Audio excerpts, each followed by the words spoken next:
These are serious times for Valdas Ivanauskas. With Hearts' Champions League campaign about to kick off, the rest time is over for the players. They know that if they are to make the most of their second place SPL finish, they need to hit the ground running. Recent warm-up results have been good, but fitness and form are a must. The time has come to prove they can move on to an even bigger stage.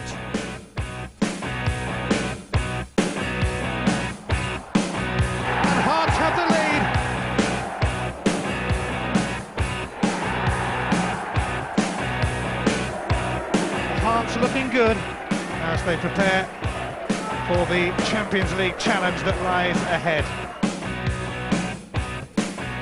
Home is where the Hearts are. Their new European home, that is. Murrayfield Stadium provides the setting for this evening's Champions League challenge match between Hearts and Osasuna. Yes, welcome along to Murrayfield. Both of tonight's teams looking ahead to a successful Champions League campaign. Hearts get their chance, of course, by finishing second in last year's SPL Championship. Osasuna there by virtue of a fourth-place finish in La Liga. Joining me tonight to take in tonight's game and give us his thoughts, former Hearts manager John Robertson.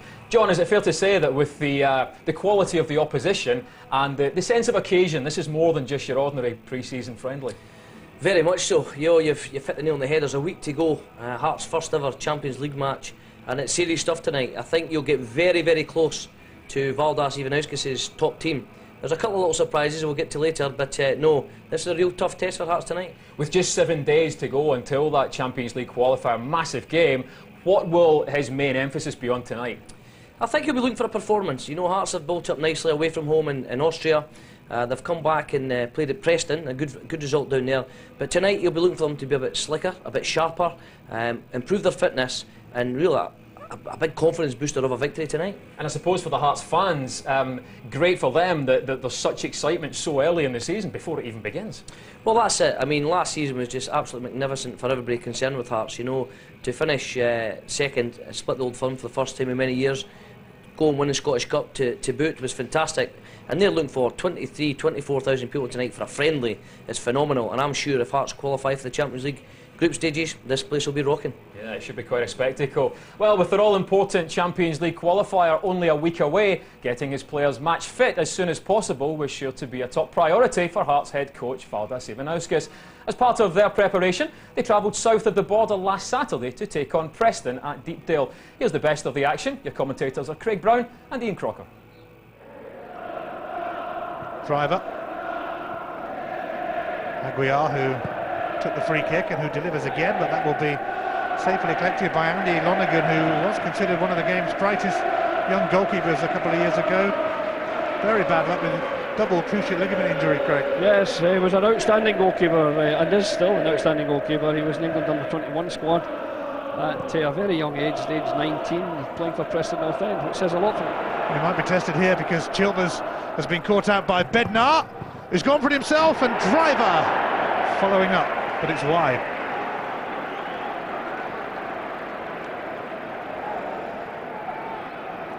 Yes, this is a bit of carelessness by Preston North End, and a very, very good move from Hearts. Good additional save by Andy Lonergan, but it came back, I think, to Pospisil, who knocked it past the side of the post. It was a great opportunity for Hearts to take the lead. Bednar jostling with Chilvers, flicked away by Jarrett. Brilliant. Driver, his Fisas on the overlap. In towards Bednar. Corner kick, in fact. Yeah, good bit of play down the left-hand side here. Driver sends Fisas on an early cross, terrific cross in there, and it's the last touch I think could come from Yo Maweni, under pressure from Bednar.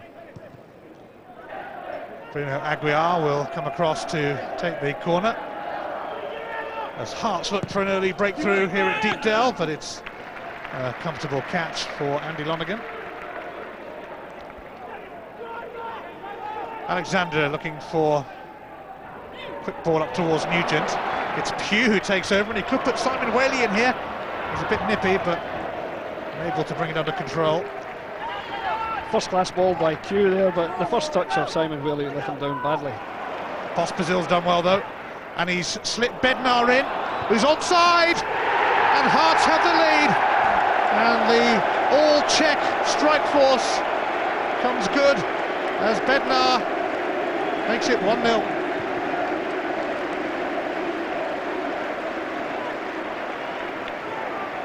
First class bit of play here from Hearts. Excellent play wide on there.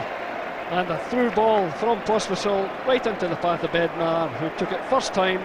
Andy Lonergan out, but he was helpless there. Well, when he caught square along with Chilvers, and in came the Hearts striker, the big striker Bednar, first touch in the back of the net. Excellent goal for Hearts, and I think just deserved in play.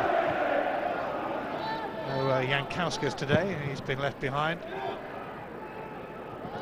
Hence Bednar partnered with Pospisil, but the partnership worked to great effect. I think it would have been Jankauskas and Bednar. That would be the first choice according to the last season's formation, but Pospisil was invariably a substitute and came on and did exceptionally well.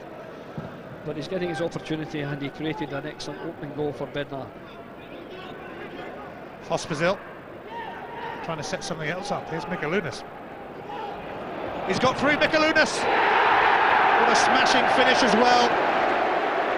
Some strike that. Mikalunas doubles Hearts' advantage. Yes, no wonder Lonergan is frustrated there. He was totally unprotected yet again. And again, Mikalunas doing exceptionally well on the edge of the box, wriggled his way through and fired a brilliant shot into the back of the net. But careless defending again by Preston, and an excellent finish from a much sharper Heart of Midlothian and a very sharp Mikalunas. To be fair, he gets the break of the ball there and wriggles his way through. It falls nicely to him on his right foot, and he delivers a rocket into the back of the net. Alexander.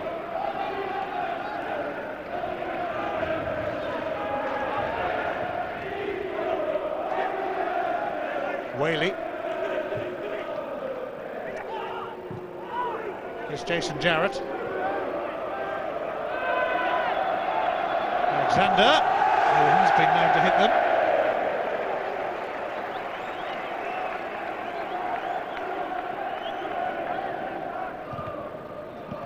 Dicchio. Whaley. And it's come kindly to Whaley, but what a terrific tackle. He's still going to find a way to goal though. Hurt in the process, but Simon Whaley scores, and Preston have one back, and Steve Banks is claiming handball, I think. Yes, Whaley forced that in, I would say. I thought he was a bit fortunate. There was a suspicion of a handling offence early. The ball was played to him, he got through there, he got the first touch, and it rebounded to him, and he pushed it in with the sole of his foot. He forced the ball in there.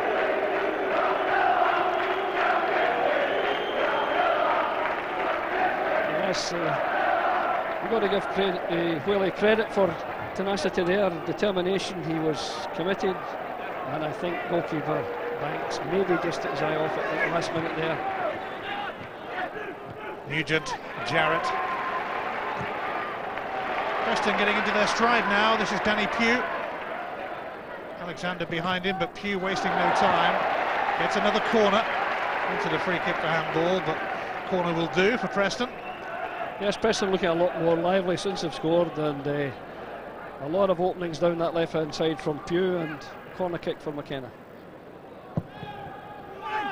McKenna and Kelvin Wilson completely unmarked.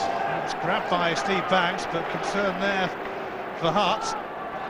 Hearts very disturbed at the space that is allowed there to Wilson to hit that ball. I mean, that was quite alarming for Hearts' point of view. Graham Alexander's free kick as Preston look for an equaliser. Away by Presley and then by Pospisil. Bednar's touch, it could really open up here if Aguiar can release Andrew Driver. Well, he's fired it wide, but that was some quick break.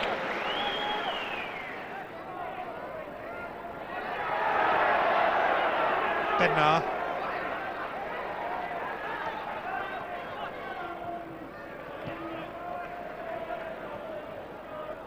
Bednar. It's Pospisil looking to get in on the act, but it's gathered by Lonergan.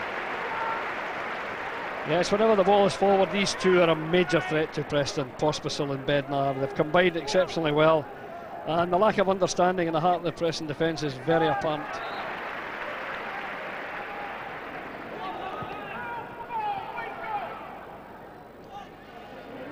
Aguiar won it back a little too easily for Preston's liking.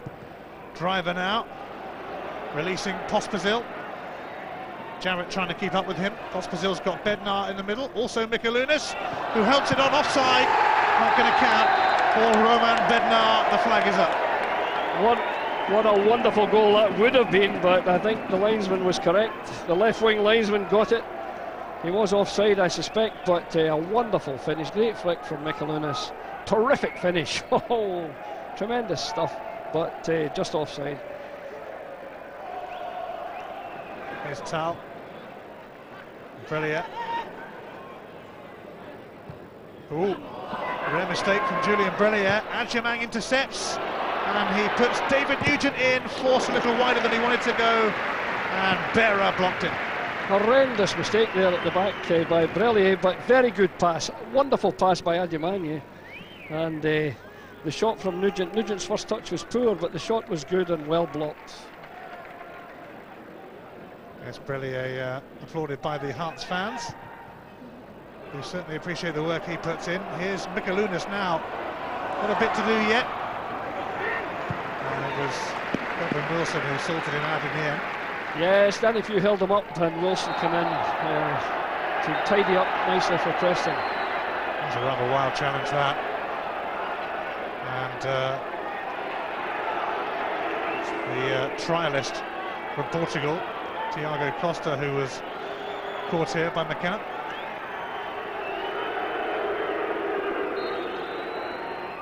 Welcome to England, Tiago Costa.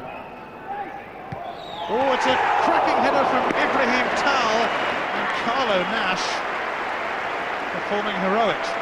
Yeah, Carlo Nash, magnificent save. A great touch by Tal there with the head, a great glancing header, a wonderful left-handed save by Carlo Nash. That's an indication of why he had 24 shutouts last season, Ian, and Billy Davis raved about this performance. Aguiar delivers it, turned away though by O'Neill. Cracked back in by Mikalunas.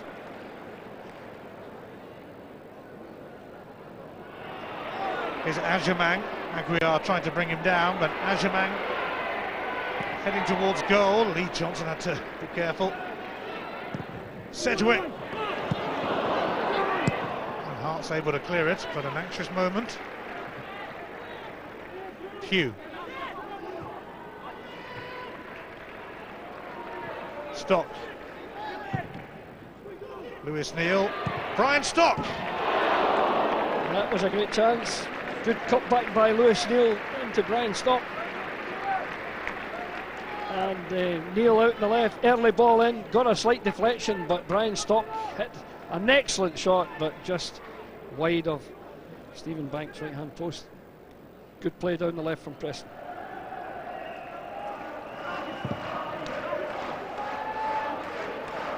Gibbs coming up very soon as John Neal goes for goal. I'll tell you what, that wasn't too far away from Carlo Nash's post.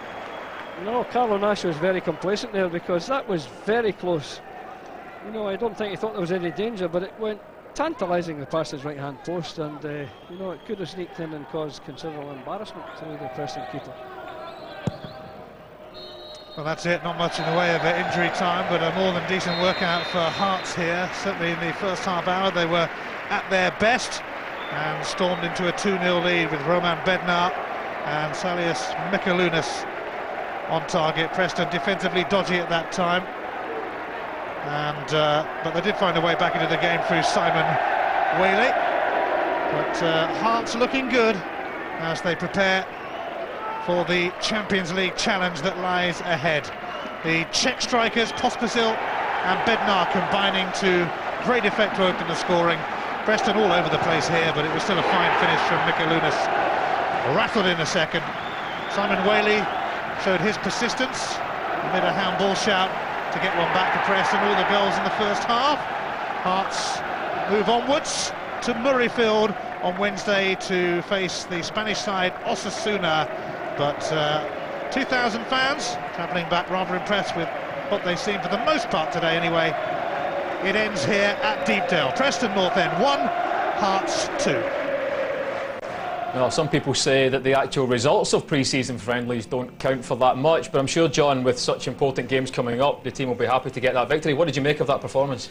It looked a solid performance. They got off to a flying start. You know, they got the goal early. Roman Bednar and Pospisil working really well together, and then Sally has shown his quality. You know, yes, he worked hard, got a wee break of the ball, but a thumping finish. You know, I think what might concern them, there's one or two half chances Preston had there, a bit of slack mark in the box, but this is the time to sort it out. Same tonight, you get all these sort of wrinkles ironed out and they'll be ready to go next week.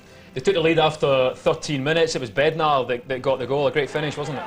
Yeah, it's a wonderful touch here from Pospisil. He cuts inside, and this is perfect linking up. A wonderful run from Bednar, running off the defender there, can't be offside, and that's a cool finish. You know, he slipped it through the keeper's legs there, and as I say, you watch him here, he runs off that defender he can see in front of him. Great run, wonderful ball, and you know, and that's a striker who has got class written all over him. A wonderful player, and a perfect start for Hearts. He's also a big player. How important is his size in this European campaign? I don't think people realise actually how tall he really is. He's about 6'2", 6'3", and it's amazing because Jankowskis is even bigger than him.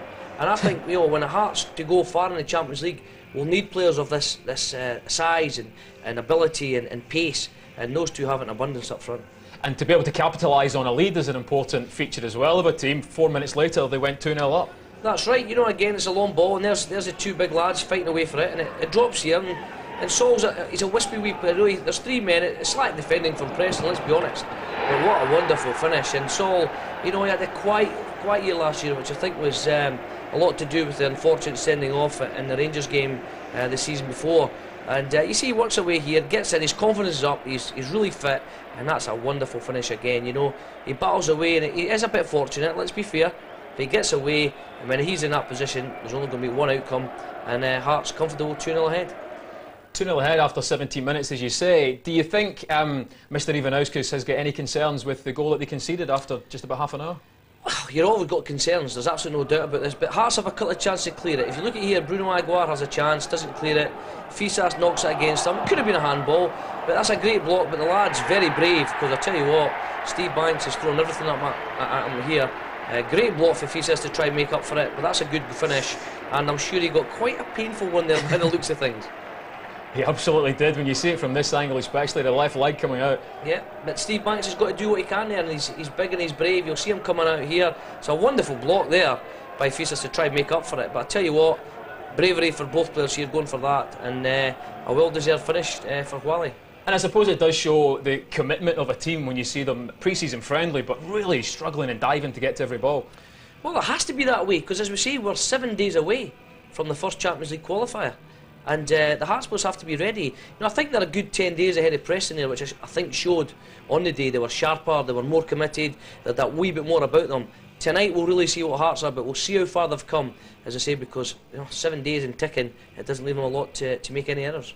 Absolutely. That was the Preston game on the weekend. Here's the Hearts team for this evening, and talking about goalkeepers, well, Craig Gordon returns to that #1 position. 2 other changes from the side that defeated Preston. It's Česnauskas comes in on the wide position, a straight swap from Mikalunas, and Jankowskis up front in place of Pospisil. What do you make of that team, John? Yeah, it's a 4-4-2. It's the way Ivanauskas likes to play. You'll have Nielsen and Fisas as the full backs, with Steve Beardsley and ever impressive Christoph Berra as centre half. Brelli will sit in the middle with Aguiar and control things, and on the flanks you'll find Česnauskas on the right, and a new one for Hearts fans, Andrew Driver on the left, who's a very good young player, and of course the 2 big lads up front, Jankowskis and Bednar.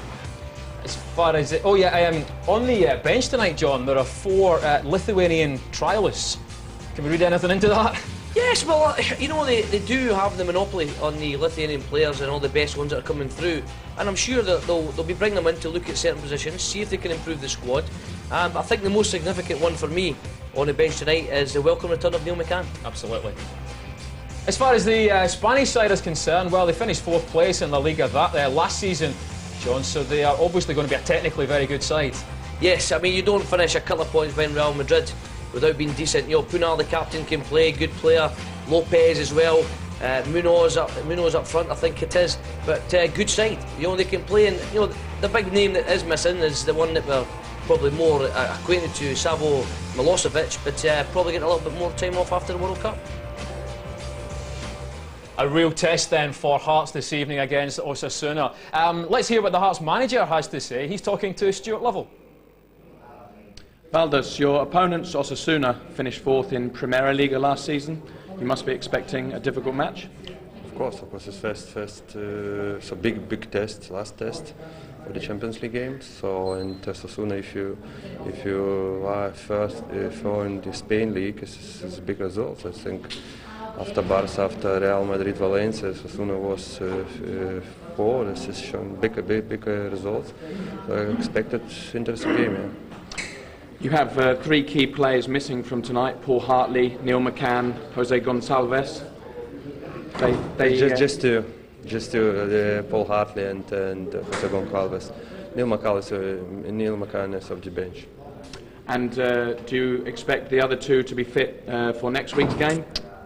I think I have not good feeling for the first games, Champions League also SPL. So, but this is good news. Neil McCann come back. What's most important for you in tonight's match? The performance, the result, or the fitness? Performance. You know, results is also important. Scientology is very important, but most important is performance for the players. Have you been happy with Hearts' pre-season matches? Yes, was hard pre-season. We got to training camps, so and was hard, but I'm happy with the players. We're working hard, and now it's time to get the results. And this is your first experience of Murrayfield. Do you like the stadium? I like stadium. It's big. It's nice atmosphere. You know, it's like Hamden. So I hope it's so like if last year. Valdes, good luck for tonight's game. Thank you very much. Well, we hate to be the bearer of bad news, but you heard it there from the head coach himself, John. Hartley not available tonight, and he doesn't know whether he's going to be fit for next week. Well, it's a massive blow for Hearts. Paul Hartley, talisman last season, along with Rudy Scatchell, lots of goals from midfield. Psychologically, a huge player for Hearts, and the fact that, you know, I wouldn't expect him to be fit for next week because of lack of match practice. You know, Hearts have taken on all these tough games. Paul Hartley hasn't featured yet, so unfortunately for Hearts, it looks like it's bad news. He's such an important player for them, John. What do you think their plan B is when he's not there? Well, plan B is what you see tonight. I think you'll have Julian Brelli and Bruno Aguirre there in the middle of the park, being very solid. They'll have to look now towards more experienced players, perhaps Michaelinas, Chesnauskas, to get forward from the flanks. You'll see young Andrew Driver tonight, who's a very talented young man. So it'll be interesting to see what they do. And very positive news for the Hearts team and the fans is the return of their #1 goalkeeper, Craig Gordon. Yes, without a doubt. I don't think there was any problem. You know, Craig's had a little groin strain, which you get at pre-season. Massive player. Steve Banks, very good deputy, but this lad is something special. He's destined to go all the way to the top. I mean, some of the saves last season were top drawer, and he's such an unflappable character. You know, I mean, he's so cool, calm, and people forget he's only 22, 23-year-old. So, you know, wonderful keeper. And there you are, saves like that shows why he is not just Hearts #1, but Scotland's #1 as well. Of course, and he's got the big match experience being our international goalkeeper, so this big stage shouldn't faze him in any way. It doesn't. You know, I remember his debut was for Hearts against Livingston about 4 or 5 years ago. He came in, I think it was Anthony Emery was injured at the time, and he's just got better and better. He won man of the match that day, and as you say, look at some of these saves, that's top drawer. I mean, wonderful athletic goalkeeper. He's 6'4". You know, as I say, he's nice and calm and the perfect man to have behind your defence. One name you mentioned as well, John, is a young guy, Andrew Driver. Had a very good game on Saturday at Preston. Yeah, Hearts fans will not know about him, but anybody around the club will know plenty. Andrew Driver is one of the stars of the under-19 youth squad's cup final run last year. He had a terrific match, the semi-final against Livingston in particular, 2 wonderful goals. Has been one of the stars of the under-19 team. Hasn't actually played an SPL game yet. Has played in most of the pre-season friendlies. Particularly good game on Saturday. You'll see him starting the left, 2-footed, very quick. What a future for this young lad. Absolutely. And it's good to see some more young Scottish players coming into the Hearts team. Exactly, and in fact, you know, a lot of Hearts fans know everything they need to know about Neil McCann, and Salis Michaelinis. So the fact that this young lad starts in front of them in a game of this magnitude and importance shows you exactly what the Hearts managerial team think of Andrew Driver. Jankowski's coming back in tonight in place of Pospisil. Is that an important move? Yes, again he's a big player in more ways than one. Stature, physique, he gives them such a great target with Bednar, and if these two click, then they're a powerful pair. You know, again you see the goals here, he gets in front, unfortunately I think one of my first games there, but they get in areas where they want to be. You know, look, he's desperate to get in there, puts pressure, goal, and that's what good strikers do. They get into areas where they can put the ball in the back of the net. Now, you know, you look at all those 3 goals he scored, combined distance so far about 12 yards, but he's there and thereabouts. Now that is a wonderful finish and shows what he's capable of. But again, poacher's goal, thanks very much. A big lad that scores the little sort of rubbish goals, as we call them. That's the poacher's goals. Well, we've got a fantastic setting, as you can see. Murrayfield Stadium bathed in the evening sunshine. It's time for the talking to stop and the action to begin. Your commentary team tonight, summarised is Craig Levine and first commentator Ian Crocker. Well, the Champions League clock is certainly ticking. 1 week tonight, Hearts will play here at Murrayfield in a Champions League qualifier. Really exciting times for this club, Craig. Yeah, last season was fantastic, Ian, and I think the fans and everybody associated with the club are expecting even better things this season. Osasuna will certainly provide very decent opposition. Only Barcelona won more games in the Spanish league last season, and they, of course, were the champions. Well, Craig Gordon and Lithuanian pair Česnauskis and Jankowskis all return after missing the trip to Preston on Saturday. Sadly, though, still no Paul Hartley. Doesn't look like he will make it next week. Exciting youngster Andrew Driver keeps his place after an impressive pre-season. The defence is built mainly on Scottish foundations, with Christoph Behrer aiming to fill Andy Webster's position. There are 4 Lithuanian trialists on the bench, along with Neil McCann on his way back from knee surgery. Yeah, Ian, I think looking at it, it'll be a fairly straightforward 4-4-2. No worries at all about the defence, and the goalkeeper played together quite often, although Christoph Behrer will be least experienced in that back line. Česnauskis played a lot last season, Brelli played a lot last season, Aguiar towards the end of the season. Young Driver I know an awful lot about. He's been at the club for 3 or 4 years now. He'll be 19 or 20 years of age. An old-fashioned winger, will take people on, get crosses into the box. And this is a big stage for him. I expect him to do very well tonight. The front 2 are a real handful, Jankowskis and Bednar.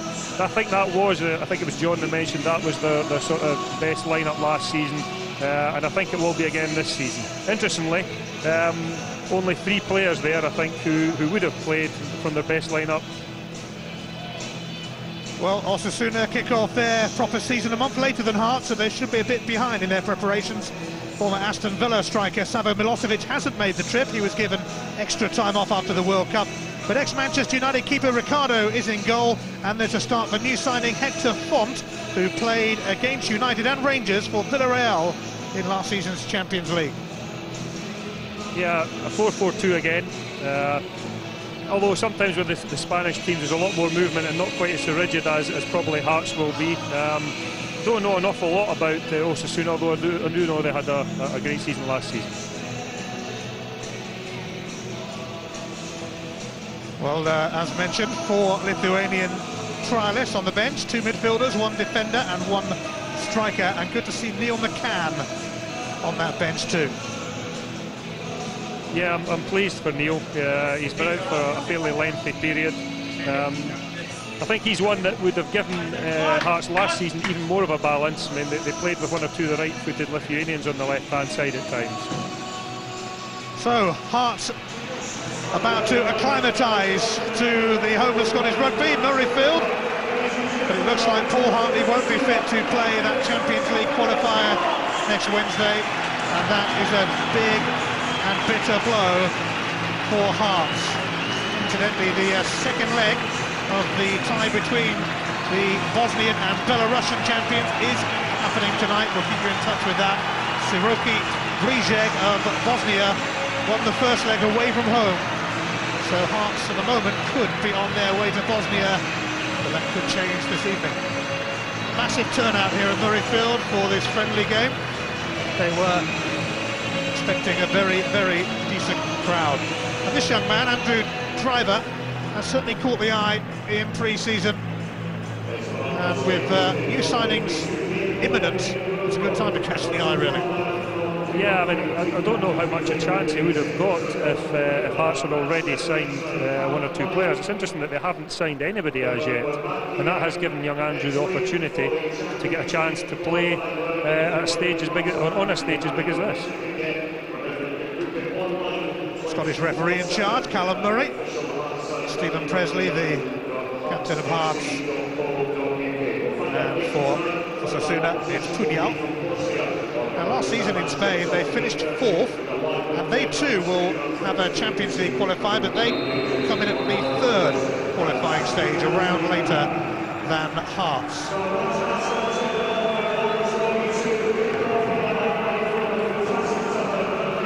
Well, in common with most parts of the United Kingdom, it's been a scorching day in Scotland's capital city. Osasuna arrived last night with temperatures pretty similar to what they currently are in their home city of Pamplona. Maybe we should tell them it's like this in Scotland all the time. Yeah, I mean, the sun has sort of come off the playing surface just now, Ian, so I don't think the players will find it anything other than very comfortable tonight. I think it's a great evening for football. Osasuna also in action tomorrow night when they meet Dunfermline at East End Park.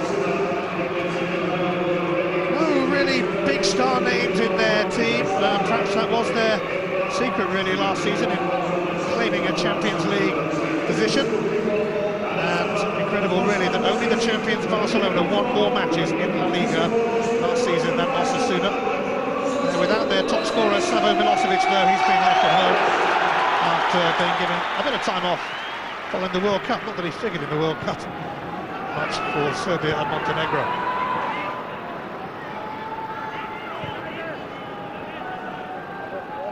So Osasuna hoping to repeat their heroics of last season. But that'll be easier said than done in La Liga. Hearts, of course, planning to mount another challenge for the title and to give the old firm something to think about, and of course they are the current holders of the Scottish Cup. Česnauskis. Here's Fisas, the European Championship winner with Greece. Now Andrew Driver. Jankauskis.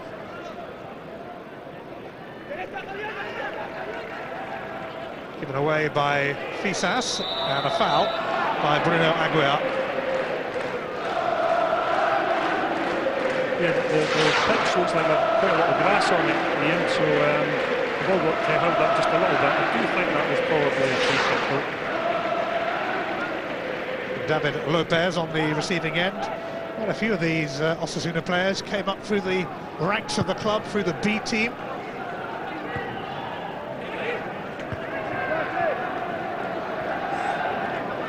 Jankauskis loses out. It's a throw to Osasuna. Jankauskis, who was on the Porto bench when they won the Champions League under the guidance of Jose Mourinho. Here's Bednar with his bright red boots and sporting a new haircut or a non-haircut. Oh, it's come through to Jankauskis, who's onside, and Ricardo stops Jankauskis from giving Hearts an early lead. That was a really good chance. You know, sometimes in pre-season, especially for strikers, things can happen a little bit quickly for them.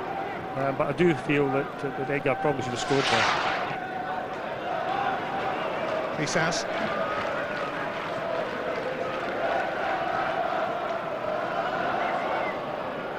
The Spanish League kicks off almost a month later than the Scottish Premier League, at the end of August. Fisas over the head of Bednar and through to Ricardo, who spent a few years at Manchester United without ever really making much of an impression on the first team. Yeah, I don't think he had an awful lot of opportunities, and to be honest, it's quite a tough place to get that starting position. Just a bit.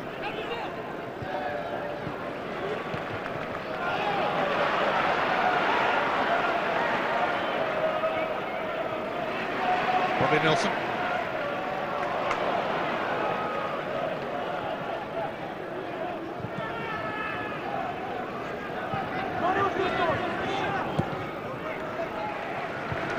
chance now for Brelia, on by Driver.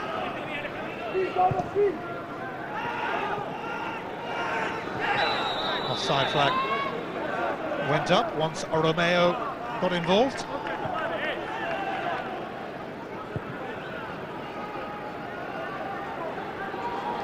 Nielsen. Sosnowski's restored to the right side of that midfield, and offside this time against Bednar, who has set himself a target of scoring 20 goals this season. Well, if he performs the same level he did last season, bearing in mind he missed, I think, about 3 months of the season through injury, then I think his prediction might come true.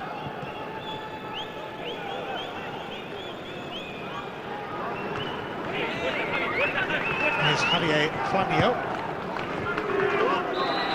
Another foul from Bruno Aguiar on Puñal, the Osasuna captain.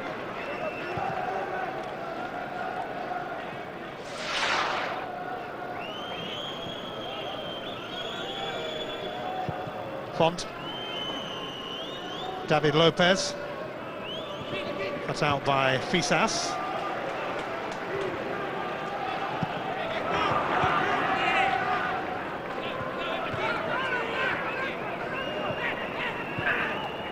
Munoz.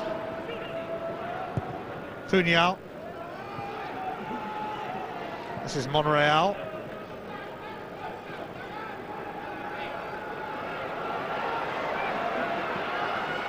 Robbie Nielsen has got his work cut out here, but he's secured a goal kick.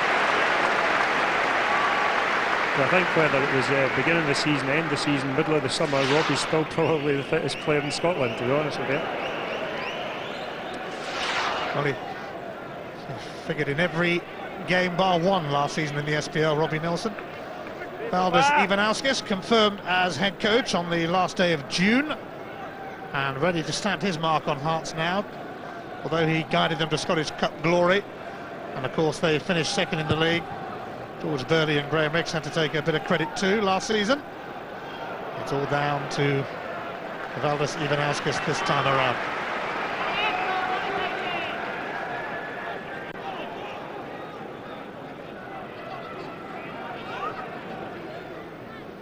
Robbie Nielsen's throw towards Jankowskis.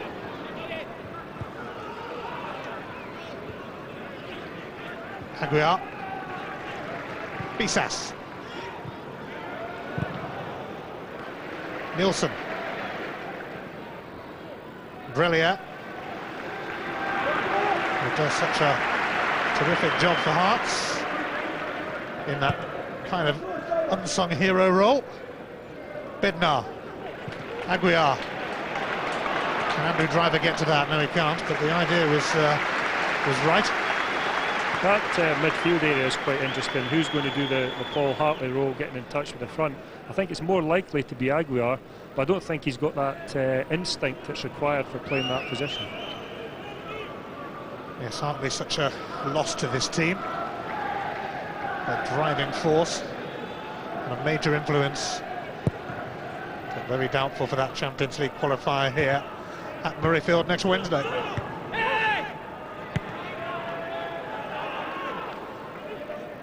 Munoz. This is Monreal. Font.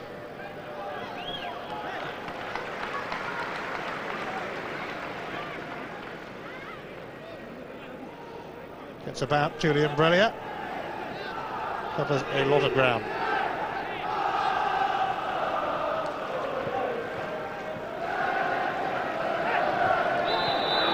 It's a free kick for the Spanish side.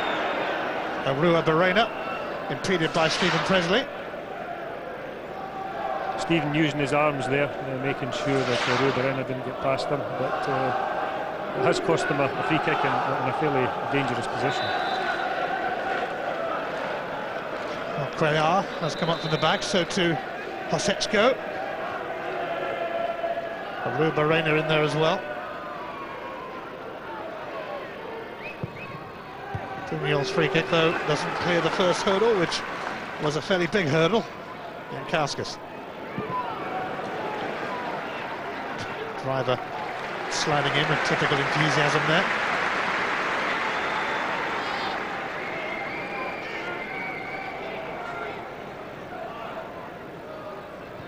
Nielsen, Česnauskis.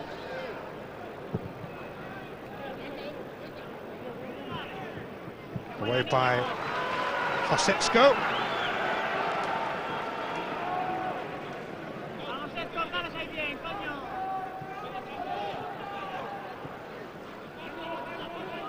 Aguiar, Nielsen. Česnauskis with the delivery. The driver won't be giving it up just yet, but he'll settle for the throw.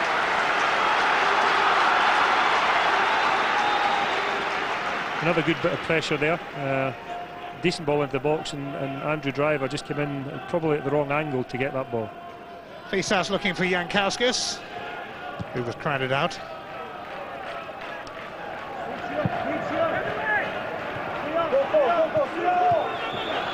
Well, we talked about Driver. Hearts without a couple of their other promising youngsters, Callum Elliott and Lee Wallace. They're away at the Under-19 European Championships for Scotland. And they had a great result against Portugal, although it could have been greater. They were 2-0 up, but were pegged back for a 2-2 draw.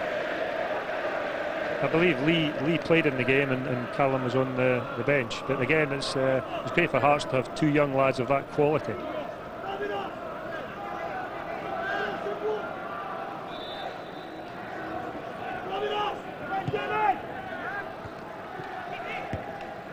Fisas stretching for that. Takis Fisas, a man with plenty of Champions League experience from his time with Panathinaikos.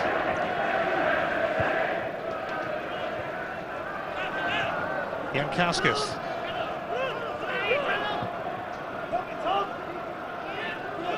David Lopez for Cunha. Monreal.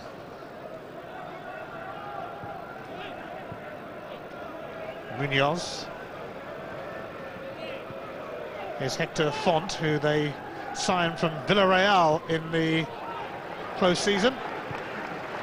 Font was involved in Champions League encounters with Rangers and Manchester United last season. Villarreal, of course, went all the way to the semi-finals. Hearts wanted a free kick.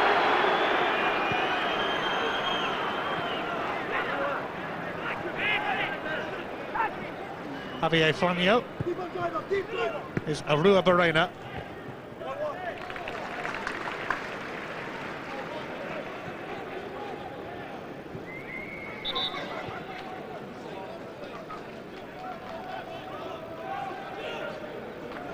Osasuna equalled their best ever finish in Spain last season, 4th place. And Romeo has sneaked a corner. With both Jankauskis and Bednar coming back for corners, Hearts have a fair height advantage in there, so they shouldn't really lose any goals from these set pieces, I wouldn't think. Famous last words, eh? You might just have cursed yourself there. David Lopez. Munoz trying to flick it back. Bednar kept it in, and Česnauskis is up there. Almost.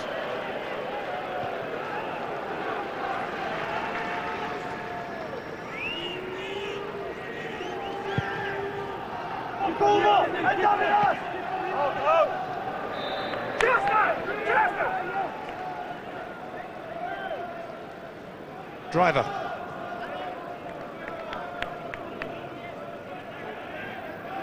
Valdas Ivanauskas was a big, powerful striker as a player. Had his best days in Germany with Hamburg. Brilliant. Bednar trying to force his way through. He's got the free kick in a great position. Well, they'll be hoping Paul Hartley can come on and take this.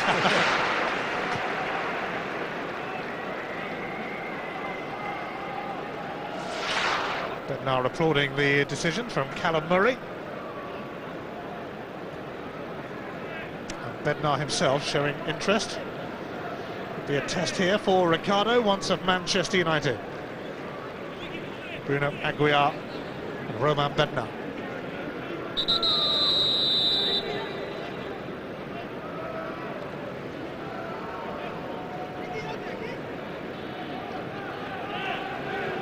Plenty in the Osasuna wall. It is going to be a Roman Bednar. Over and out. It's funny that sometimes, James, when players get a little bit excited.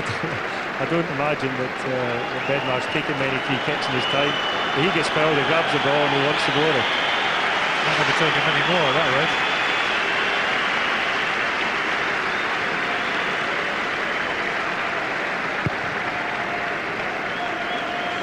Another terrific turnout from the Hearts fans tonight. They actually took around 2,000 fans to Preston on Saturday and just about outnumbered the Preston fans at Deepdale.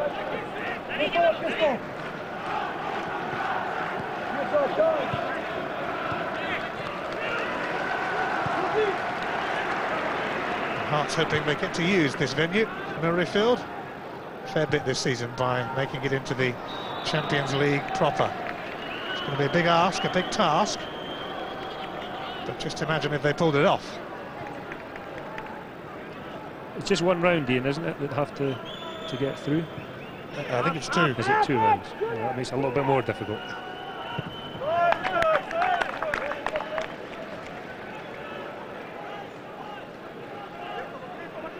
Bisas with a throw.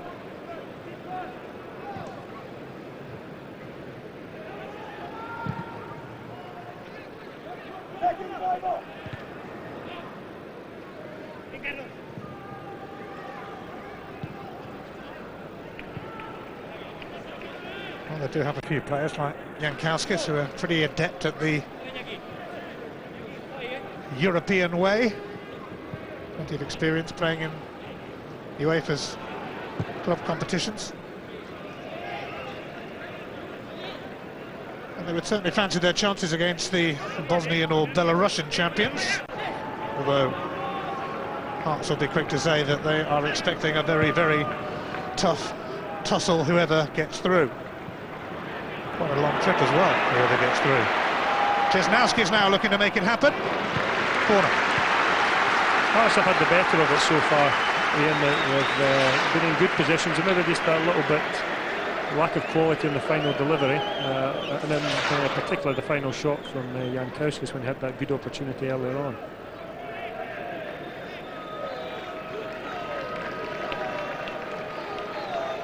Bruno Aguiar will take this corner. Hearts looking for a breakthrough. Just over a quarter of an hour on the clock at Murrayfield.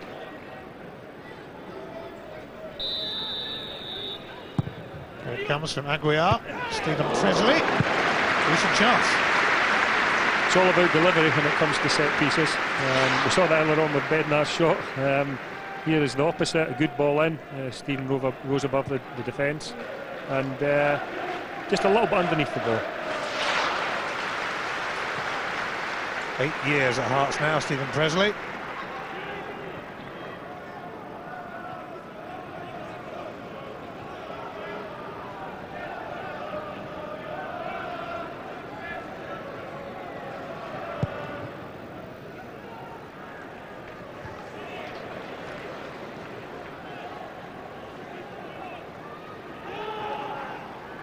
Christophe Berra decides to go back to Craig Gordon, who has been troubled by a groin injury pre-season, hence hasn't been involved too much. No point in taking any risks with Scotland's #1 keeper.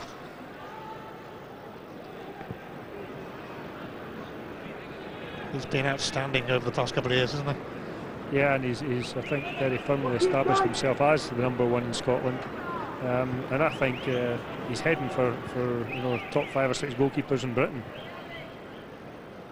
High praise indeed, but absolutely fair.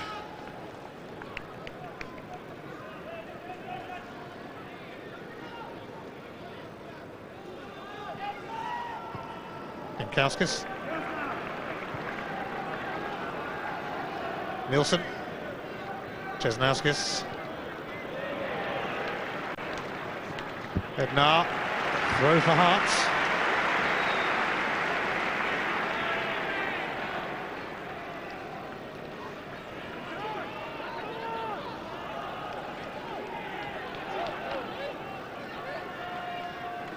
The long throw routine.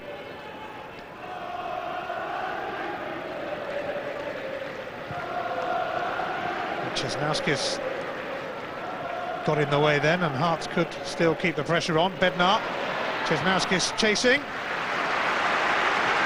and it's hooked away by Hosechko. I think Valdez will be pleased with that. They were pressed high up the pitch there, Hearts, and in these pre-season matches with a week to go before competition proper, I think he'll be pleased about that. Robbie Nilsson's long throw again. Will it fall favourably? It did fall favourably, and what a good stop from Ricardo to foil Cisnauskis. I'm not so sure he knew an awful lot about that. Came through bodies, and we'll have a look at the replay, and I think it was more instinct than anything else. It was right at him. Yeah, he did his best to get out of the way of it, to be honest. Good spell this for Hearts.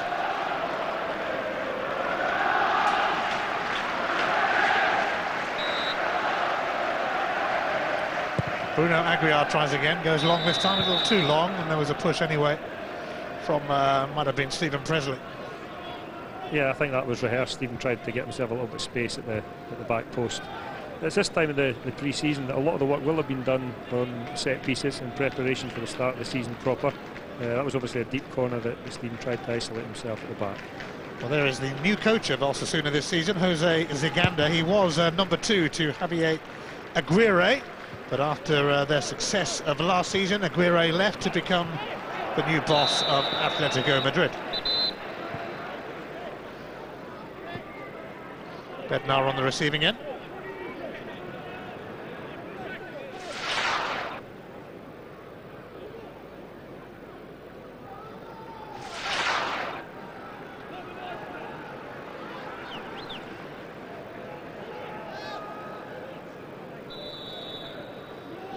.50 as far as possession is concerned, but Hearts in the last few minutes asking some questions. They won't ask one there though. Bednar's header bounces harmlessly through to Ricardo.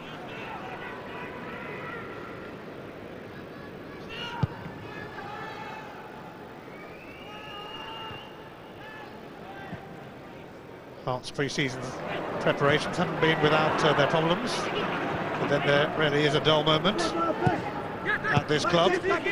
Rudy Scatzel and Andy Webster failing to make the pre-season trip to Austria. That's the end of their Hearts careers. Both seem to be on the move in the next couple of days. Wigan chasing Webster, although I don't think Wigan are alone.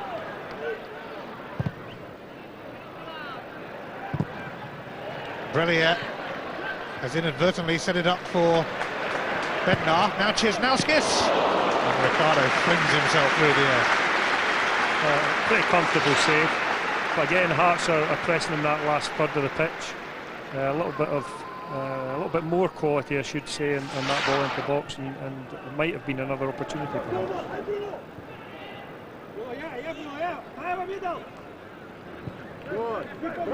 Stay in the middle. Keep talking.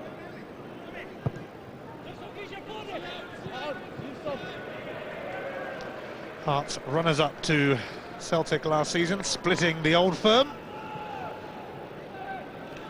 Exciting times for their fans, who have again turned out in force in the evening sunshine in Edinburgh. Hearts played some UEFA Cup matches here a couple of seasons ago. You played the actual qualifying game against Braga here. You were manager then, Craig. Yeah, it was a great experience. We managed to win the home leg here 2-0. It was a great night, and it did show that on occasions this can be a great place to play football. The Hearts hoping for a few Champions League occasions this season, that's for sure. Punyal over towards Monreal, his font. Under pressure by Brelier, unsurprisingly. Aguiar. Oh, it's come all the way across, but Driver, he was stretching. He was stretching, but he was in the right position, and that's important for the opposite side midfield player when the ball comes into the box. He got himself in a position which gave him an opportunity to score, which is the right place to be.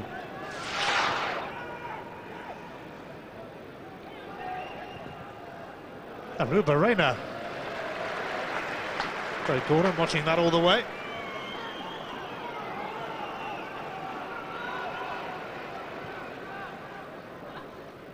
Bobby Nilsson. Stephen Presley. Christoph Berra. Good to see a few Scots in that defence. Yeah, they managed to hang in there, don't they?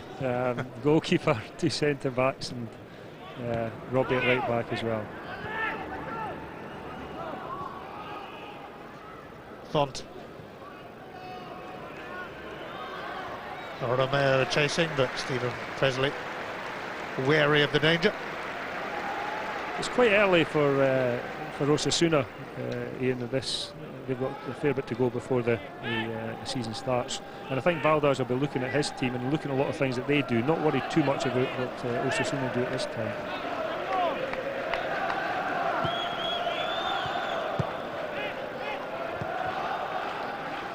Buñol.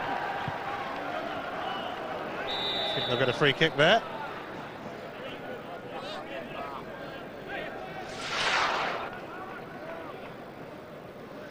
Hector Font. And Brelia and Driver surrounding him.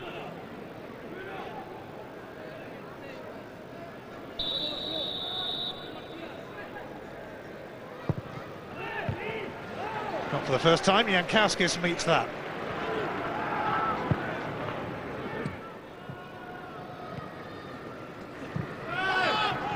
Driver. Fisas.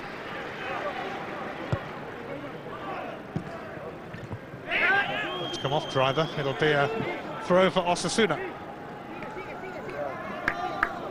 Good for Andrew Driver to come into the team with somebody like Fisas playing behind him. You can talk to him, organise him, and give him encouragement.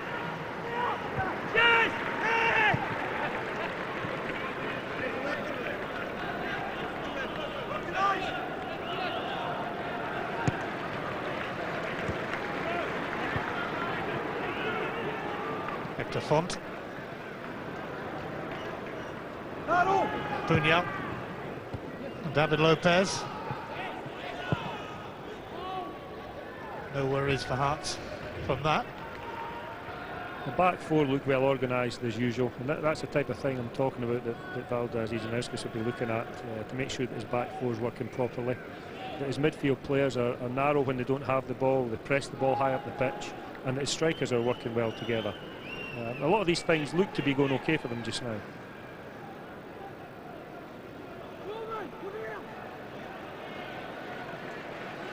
Well, Hearts kick off their SPL campaign a week on Saturday at Dunfermline, but in the second week of the season they meet Celtic at Tynecastle.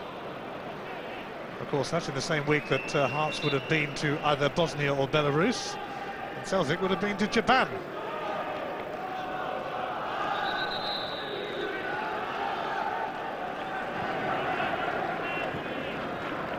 Nilsson.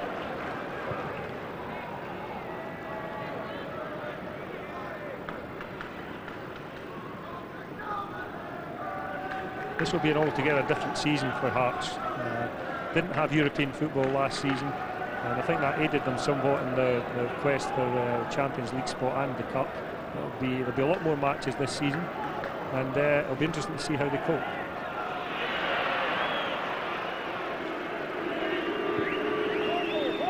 Provided they stay in the Champions League competition, that is. Fingers crossed.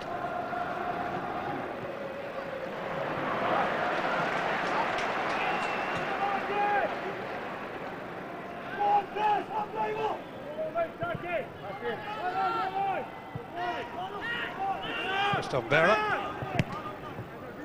Scottish under-21 international.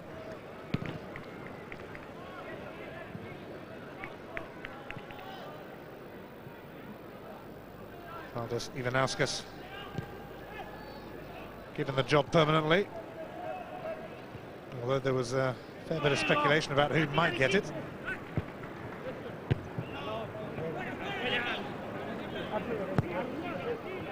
We have another match for you tomorrow on Setanta Sports 1 with the former Hearts manager Jim Jeffries. His Kilmarnock team face West Brom who include John Hartson. It's from 7 o'clock. It's the Tanta Sports 1 tomorrow.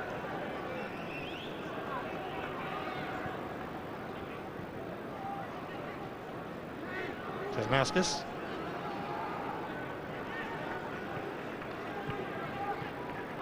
Nilsson.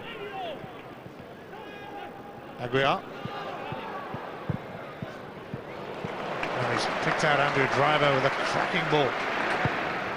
Driver's cross, not as teasing. It was a good cross-field pass by Aguiar. I think that's one of the strengths of his game. I think he's a player very similar to Brelli, who'll sit in there and make passes.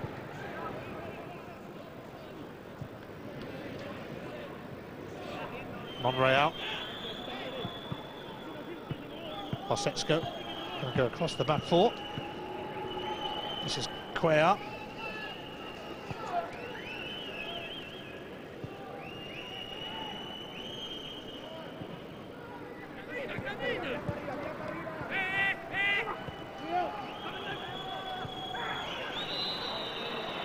Fisas going in from behind on Arruabarrena. Free kick Osasuna.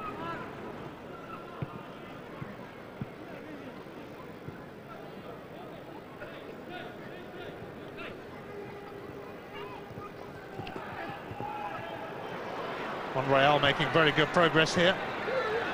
It's a bit ominous for Hearts, but it was Andrew Driver who dug it out. Munoz. Javier Flanio. Christoph Dera in sharpish then on Arruabarrena.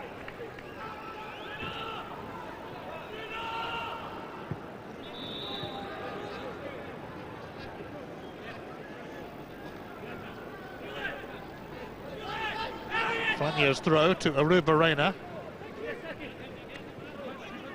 Fisas. David Lopez. It's away by Stephen Presley. And as far as Punyal.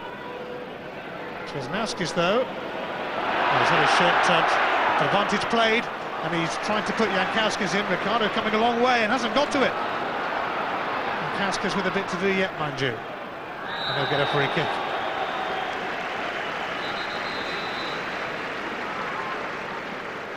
Just as well Ricardo didn't make an attempt to get that ball. I don't think he was ever getting near Ian. Bit of shirt swapping going on in the build-up as well. Yeah, I just had one hand on the shot. The referee saw it. I think he let it go. Well, Hearts are going to make a change already. And this is bad news because we hear that Julien Brellier has tweaked a hamstring a week ahead of that Champions League qualifier. Let's hope it's not a serious one, because if it is, we'll be out of that. Anyway, he's going to be replaced by one of the many Lithuanian trialists who are on the bench. Marius Zaliukas comes on in place of Brellier. Hearts will be hoping that it's just a minor hamstring worry. That. Yeah, it is a worry though. I mean, he would have played for certain next week. I'm sure of that. Česnauskas takes. Osasuna with plenty back. Česnauskas there who had the volley. Well, Julien Brellier taken off with a hamstring worry, and of course Hearts will be without Paul Hartley, it seems, for that Champions League qualifier next week. They could do with Brellier making it. That was their sort of recognised central midfield pairing last season. I don't know if that is the incident. Yeah, he's reaching down there to feel something, so hopefully it's not too serious. There you go. It did look pretty innocuous. I wouldn't be overly worried after having seen that. No, just a precautionary measure to take him off. We hope. Aguiar.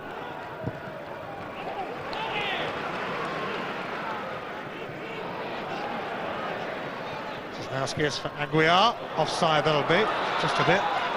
Jankowskis. Yeah, offside, I don't think there was any doubt. have seen Chesnowski's come in off that right-hand touchline and strike the ball a number of times with his left foot. It's quite dangerous when he does that. But it was definitely offside. Well-drilled defence came out, and it was fairly obvious. Could have taken your pick from the number of players who were offside, but it went to Jankauskas.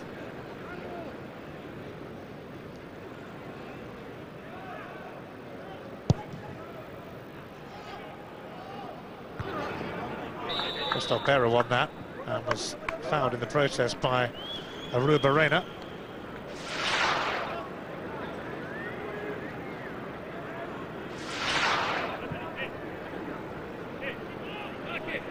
Berra hoping to make that position his own with Andy Webster on his way. Webster, of course, who you brought to the club, Craig.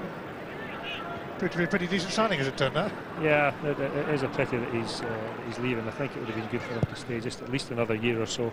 It'd have been good for Hearts as well, but in football sometimes you don't always get what you want. Some things never change. Stephen Presley remains. I've no doubt he'd be moaning to the referee after that as well. It's an error from Robbie Nilsson, which Aruba Reina picked up on. This is Flanio. Screened rather uncomfortably by the Lithuanian trialist. Zaliukas. We could be saying Lithuanian trialist a fair bit tonight. Yeah. There's quite a few of them on the bench. It will be the most used word, that's for sure. That's 10 minutes of the first half. No goals at Murrayfield, as Hearts count down to their Champions League qualifier next week. Jankauskas. Nielsen.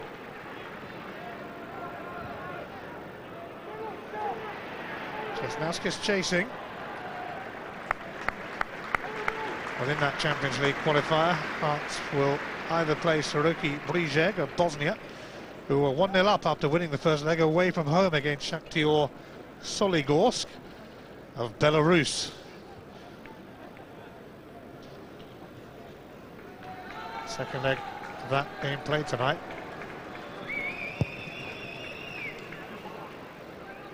Hearts fans could be facing a trip to Bosnia or Belarus. I can't imagine too many have been to either of those places before. Well, we played Zelzheznica 3 years ago in Bosnia, so there's still a few of them out there. They had such a good time, I think. But yeah, I'm sure they'll follow in their numbers wherever the match is.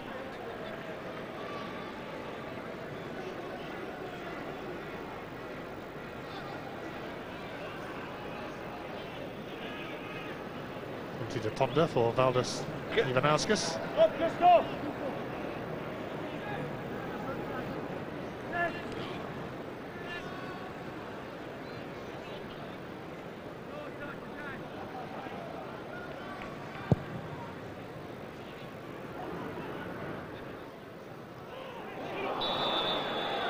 And Kaska's got a kick then. Free kick for Hearts. Taking it quickly. Bednar has flicked it on here for Driver. Good delivery into the centre of the box. Nice touch by Bednar, and I think Andrew just snatched ever so slightly. I think he could have waited just a fraction of a second longer. The ball would have sat down a little bit more. But again, as I mentioned earlier on, Ian, he's in that area where a wide midfield player should be.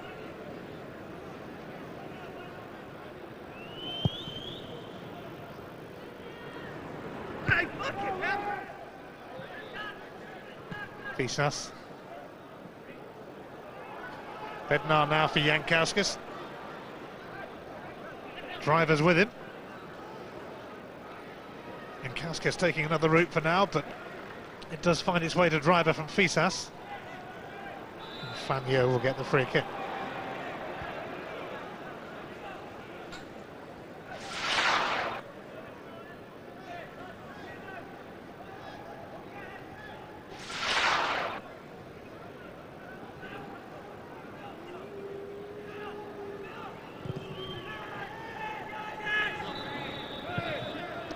against Aruba. Stephen Presley's vitally important to Hearts in these situations. You can hear him talking, organising, making sure the line's held. I don't know how many times he's done that and caught the opponents offside, but he's very, very good at it.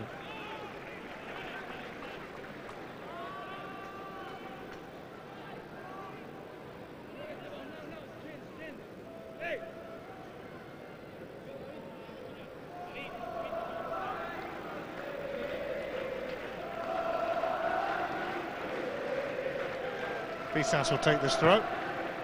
Gets it back from Driver.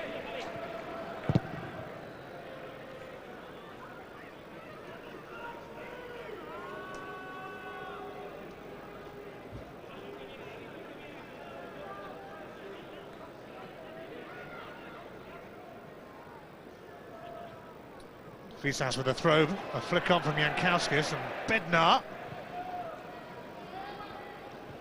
staying down, but just getting up now. I'd put that down as good defending more than anything else.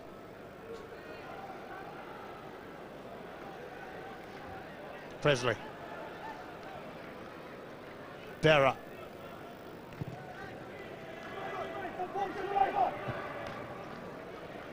Osechko came across to clear. We're inside the last 5 minutes of the first half.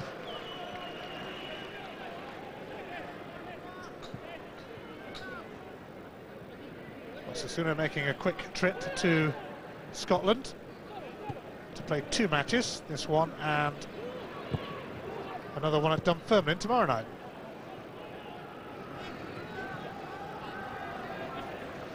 Oh dear, Bruno Aguiar's taken a knock now. The midfielders are dropping one by one. I don't know how many they've got left now.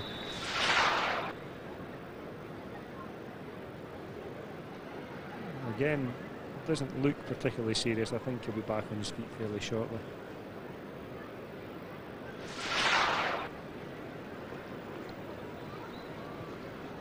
Saw one for Bruno Aguiar. Well, we're talking about players who are injured, but at least he is coming back. Neil McCann, in his second spell at Hearts now, recovered from a knee operation. Might get a little run out tonight. I would hope so. By all accounts, he's been flying in training. He's fit. I can tell by looking at him, you know, his face looks fairly thin, and it looks like he's been training for a while. And he has been. He's ready to I think, take some part in this game. Whether he'll be ready to take part next week, I think, is a different matter altogether. But if these midfield players keep falling like 9 pins, he might do. He was targeting the Celtic game in the second week of the season as a possible comeback. He could be just ahead of schedule. You know, Aguiar should be all right now. But remember, Julian Brelia has hobbled off. Maybe more of a precautionary measure after feeling his hamstring.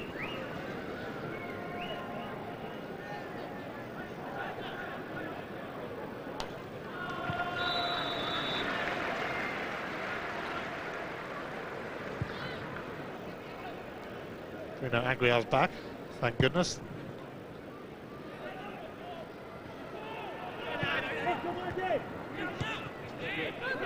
Lanio.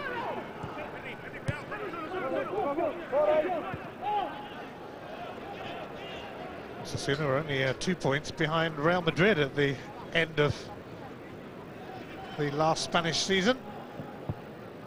14 points off the champions Barcelona, though. Even so, an excellent achievement for one of Spain's smaller clubs from Pamplona.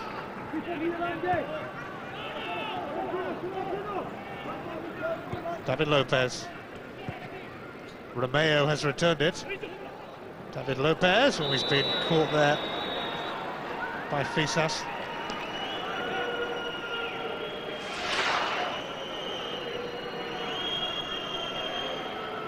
No arguments. Fisas has been caught once or twice with balls in behind him, and I think he looks off the back line just a little bit rustier than the other 3. Couple of minutes to go to half time.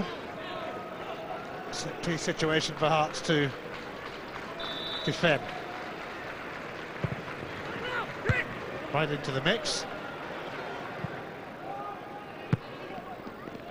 Christoph Berra cleared it.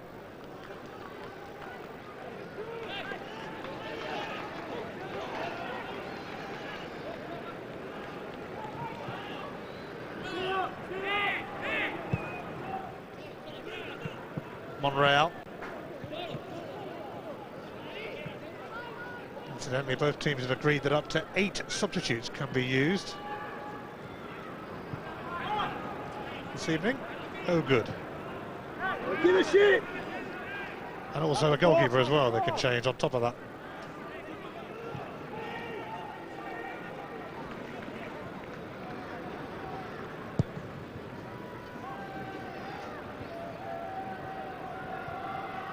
Valdas Ivanauskas is certainly set to give the other 3 Lithuanian trialists on the bench a piece of the action.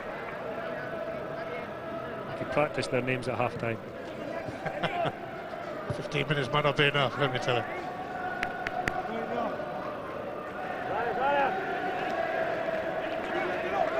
"45 minutes almost up.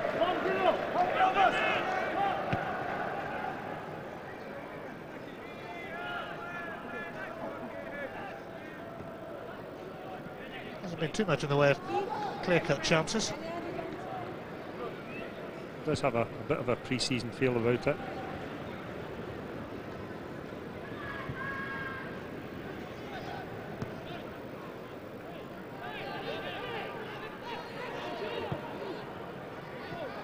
Aruba Reina.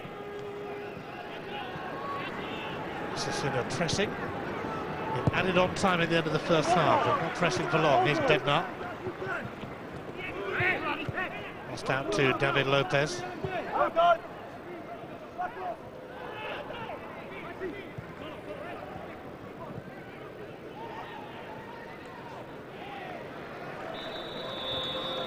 It's a foul by Driver, a free kick for the Spanish side.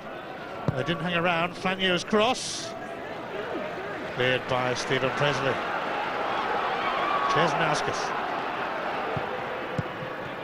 Bednar was making the run, but too many bodies en route. Half-time, it's been fairly low-key so far. A note of concern for Hearts, though, when Julien Brellier limped off with a slight hamstring worry, hopefully not too big a worry ahead of that Champions League qualifier next week. Half-time at Murrayfield, Hearts 0, Osasuna 0.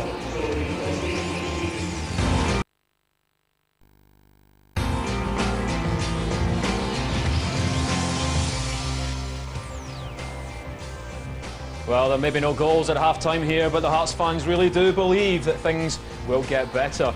Not just tonight, but I suppose for the rest of the campaign. John, we've been watching that first half.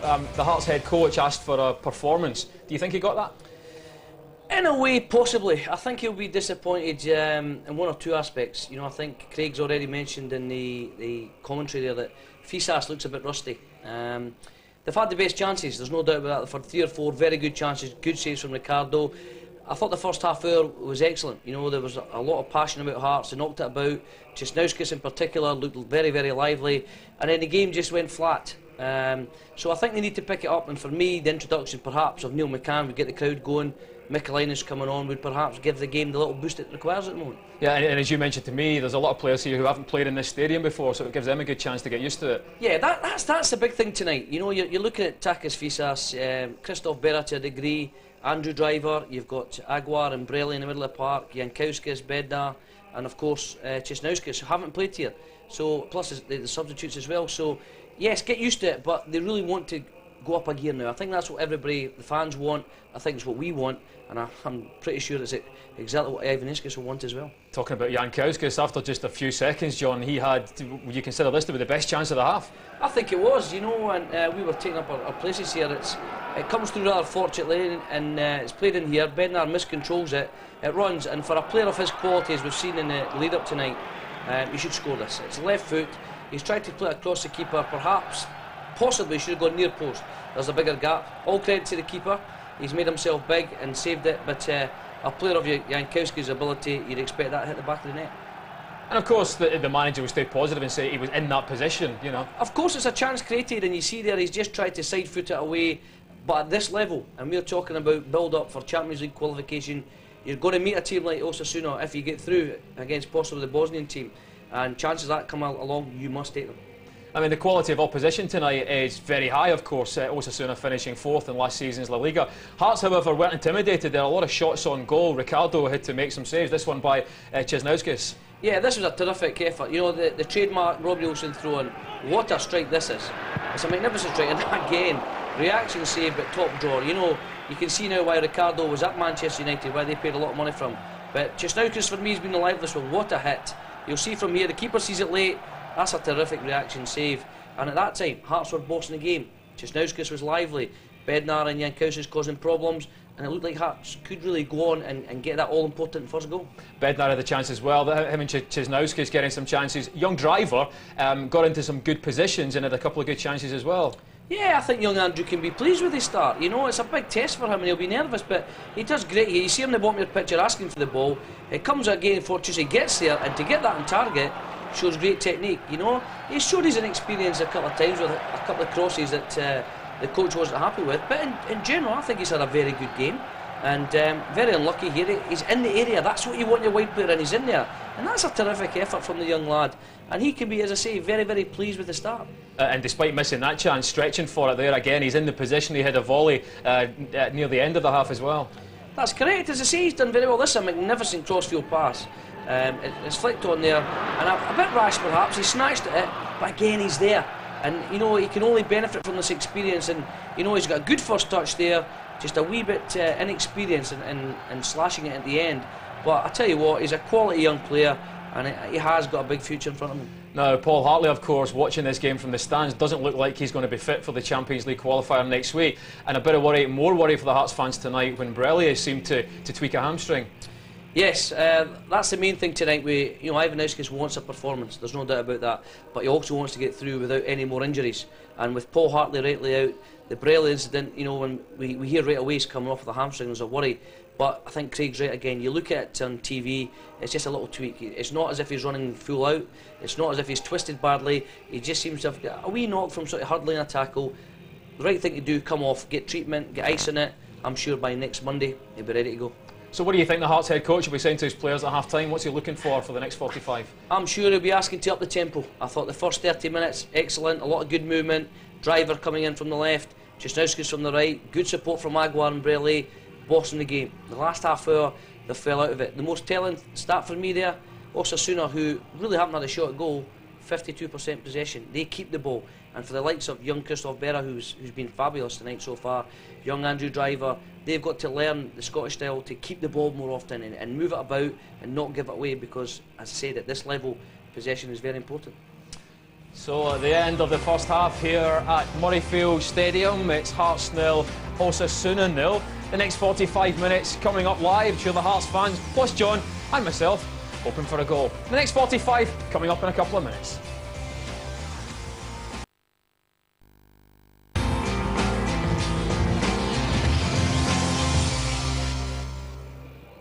Half-time at Murrayfield Stadium then in this Champions League challenge match. It's Hearts 0, Osasuna 0. John Robertson with me. John, we didn't get a chance earlier to talk about the setting here. Do you think Murrayfield will work in Hearts' favour this season in Europe?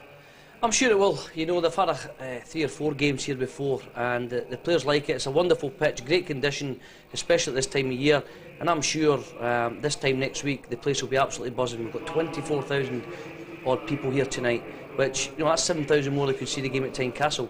So I'm sure again you could be touching 30, maybe 35,000. And if Hearts do go on and qualify for the group stages, you could be looking at a very, very full Murrayfield for that. And looking ahead, staying positive, if they do qualify for the group stages, you could have some real fantastic, memorable European nights here. Well, okay, if you can imagine some of the big Italian teams, the Giants coming here, or the Germans, or Barcelona, or somebody like that, if Hearts qualify for the group stages, even English teams like Liverpool, etc., this place would be absolutely full to the brim, and it's a stadium worthy of that.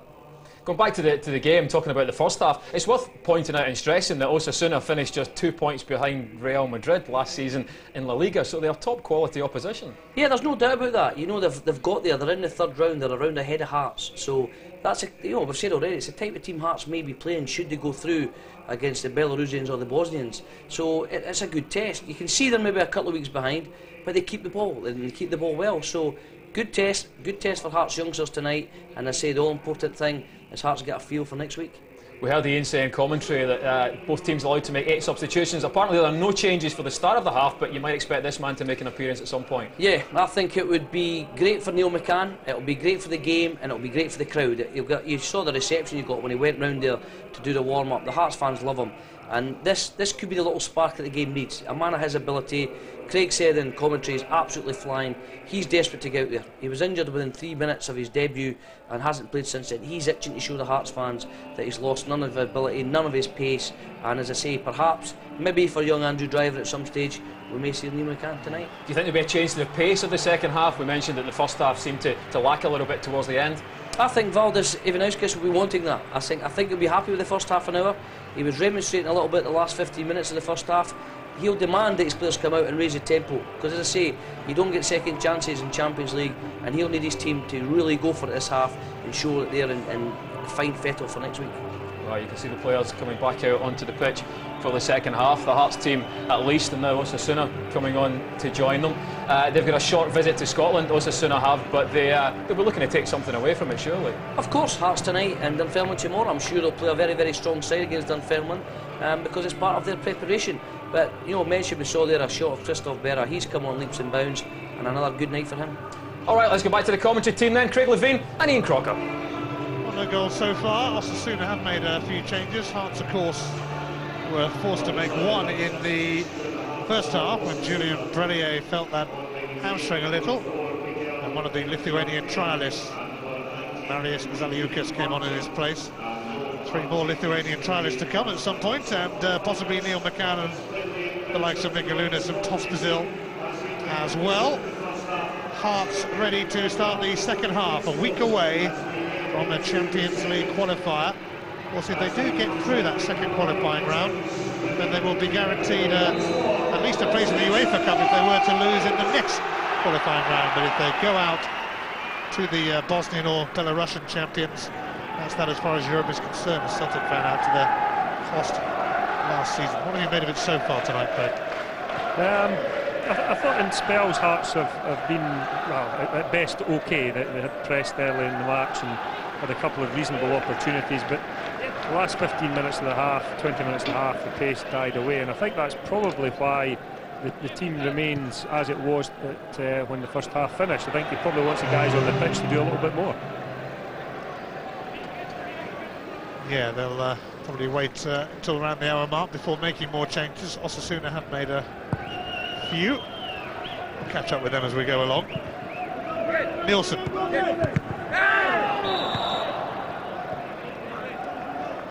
Handball from one of the new arrivals, Corrales.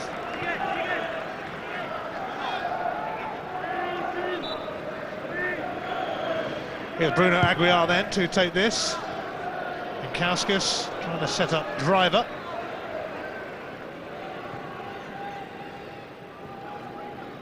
Osasuna breaking quickly.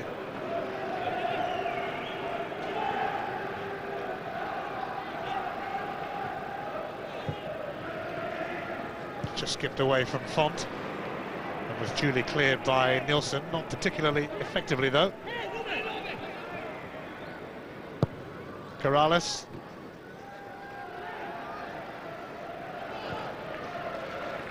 Driver for Bednar.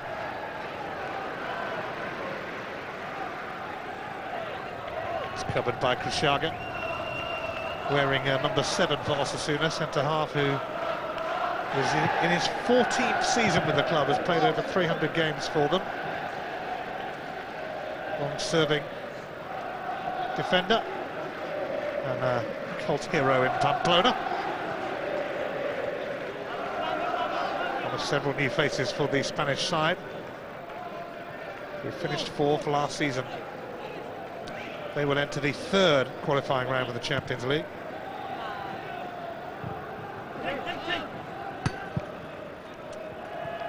Yes, they could end up playing Hearts, I suppose, but it would take a lot for that to happen.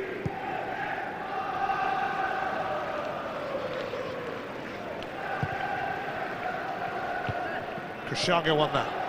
Here's Aguiar.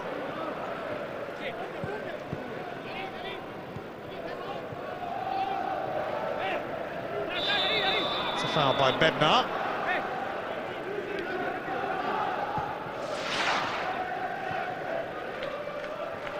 Working back to help his midfield, and they're just a little bit reckless. Munoz. Little touch from Raul Garcia. Craig Gordon, Football Writers Player of the Year last season.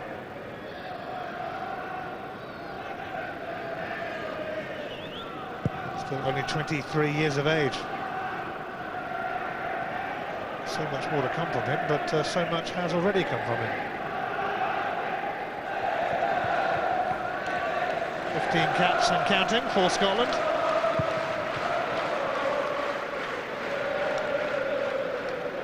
Stephen Presley rising.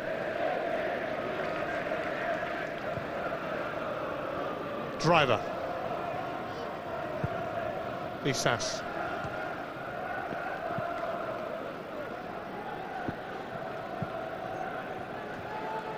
Only 4 minutes played of the second half, Ian, but I don't think this is what Ivanauskas would have looked for at the start of the match. I think he'd be hoping for a lift in the tempo, and it's Osasuna that have lifted the tempo.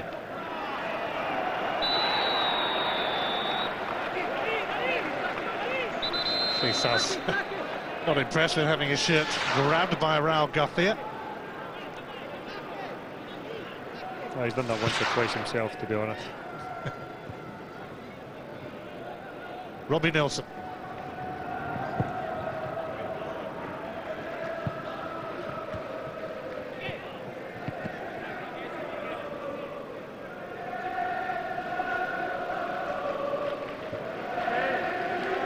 Last time a team from outside of the Old Firm played in the European Cup or Champions League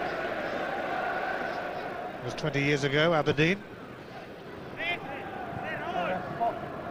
Hearts splitting the Old Firm last season, finishing in second place. Some past that, and Fisas committed himself, and they were living dangerously then. As Corrales threatened.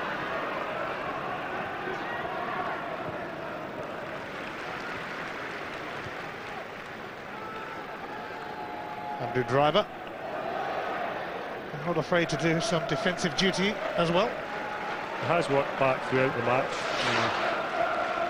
I think Fisas, as I said in the first half, of the back four looks the most rusty. Sometimes some players take a little bit longer during pre-season to find their form. He's maybe just one of those, because he's certainly a very talented player.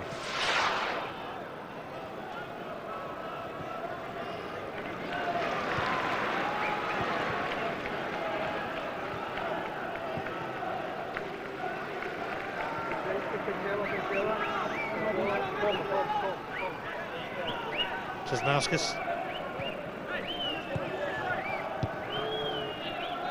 Presley. Vera. Here is Fisas.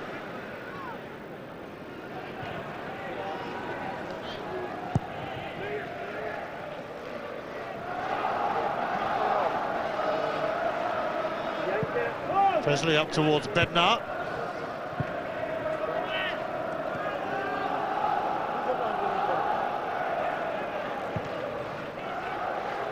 Rather a wild attempt.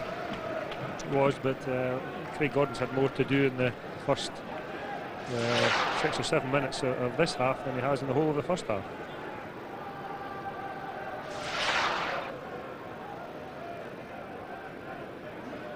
Signed a new deal with Hearts towards the end of last season amid speculation over his future.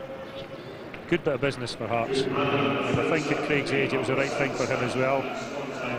He has a great future in front of him, but at this minute in time he's playing regularly, and I think that is the most important thing for him. Now Bednar has got himself into dangerous territory. Jankauskas. Now he felt that he was unfairly challenged, but it's merely a goal kick.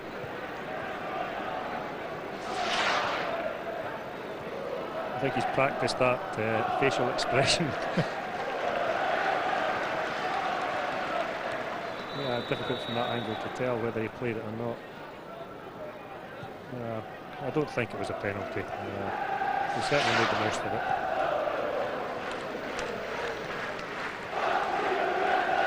Callum Murray, the man in charge tonight, not too interested in that, and rightly so.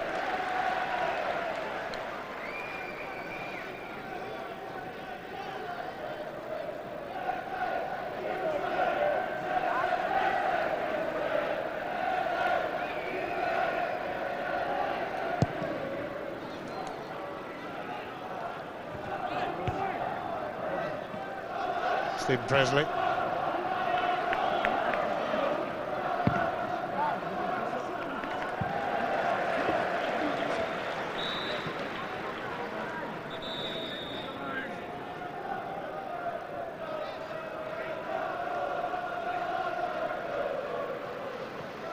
Looks like John McGlynn and Valdez Ivanauskis are planning a few changes. All the substitutes are warming up behind one of the goals at the moment. I think there are going to be 3 changes in a go shortly. Driver. Bednar not far from him.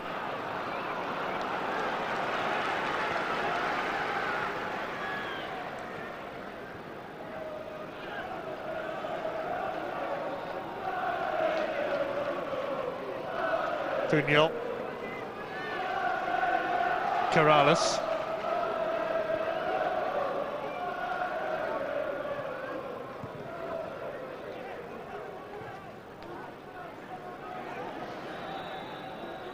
Offside.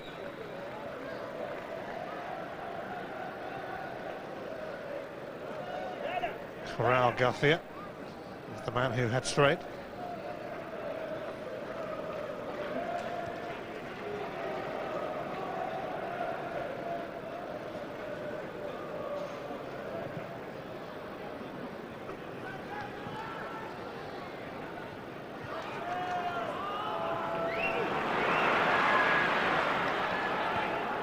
Hearts are going to bring on a couple more of their Lithuanian trialists shortly, and also Michael Pospisil as well.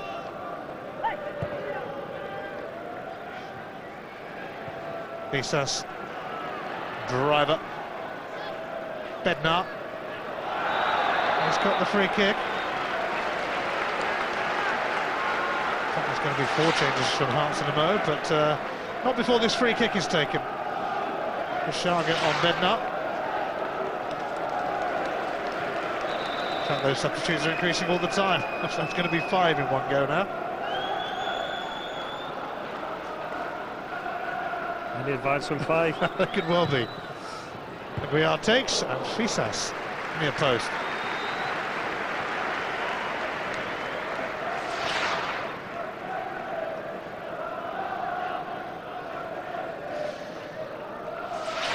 All change any moment. 10 or so minutes into the second half. Hearts are going to change half their team.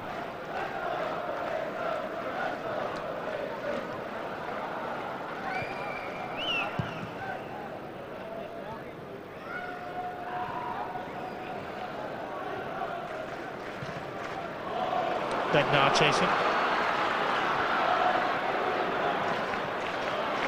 Driver might still be able to do something with this. Aguiar, Fisas. Bednar was trudging back from an offside position, so he couldn't get involved.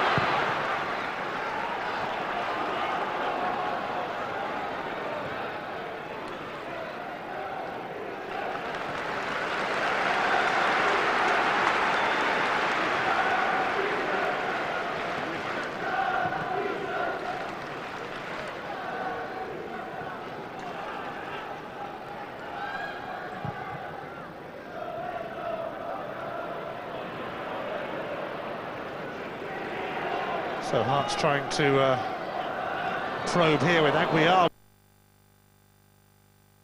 Subways, which are one of New York's greatest assets, but also a source of great... Level it out. Aim for the numbers. On the tip of your left wing. Ball doesn't play. Certainly from the wide midfield players, they do look for that ball.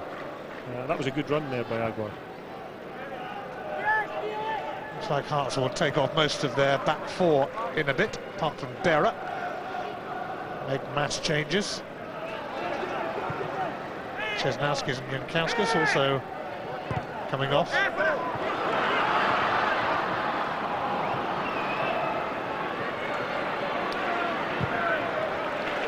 Maybe those changes will inject a bit of zip in this second half showing for Hearts. Here we go then. It'll take a while to sort all this out. Mass substitution, but Neil McCann, one of those coming on. Stephen Presley's going to hand the armband over. Robbie Nielsen's going off as well, so is Fisas. He's trying to find somebody who's staying on to give it to... He's about to give it to Fisas there, but he's coming off as well. Craig Gordon's going to get... That's a safe bet, isn't it? He's getting the captain's arm now. So Ibrahim Tal, Mikhail Pospisil coming on, Neil McCann, and a few more Lithuanian trialists as well coming on. Tomas Kanchelskis, who is a defender, Seskutis Ivaskevicius, who is a midfielder, and Andrius Velitska, who is a striker. Round of applause for you, Ian. I'm going to get you to say those names in a bit. Wearing number 20 is Ivaskevicius.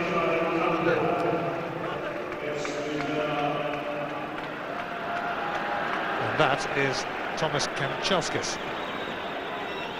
I don't think Andrew Driver's realised that Neil McCann is going to replace him yet. Ibrahim Tal has also come on.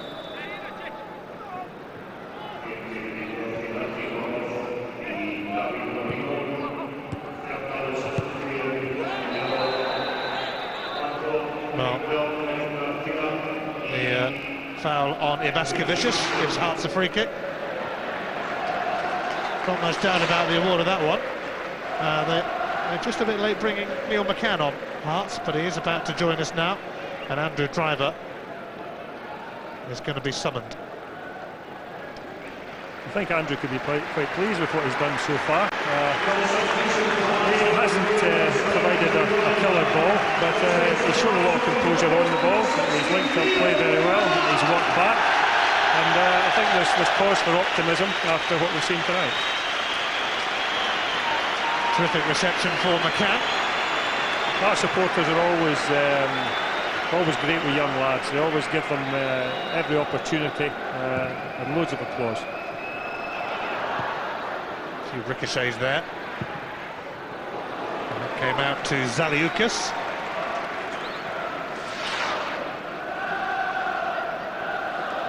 Never really looked likely from this position.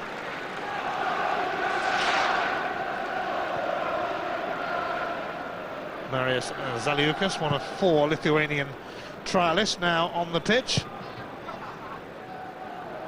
Don't think there are any more lurking on that bench. I think they're all out there. Although you never know.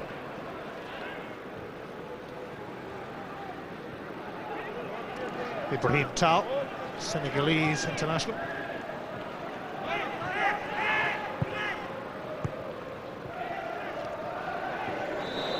Vega has been caught there by Kanchelskis.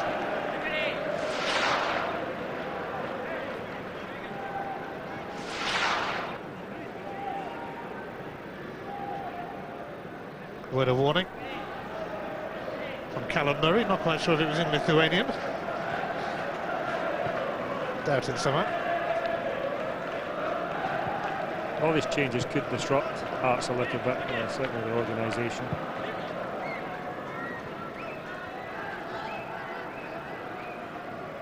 Osasuna still early in their pre-season preparations, hence they made a lot of changes at half-time. Their season doesn't begin until the end of August. Corrales trying to lift it through. Bruno Aguiar still out there. Aguiar's won it back. He's also been held.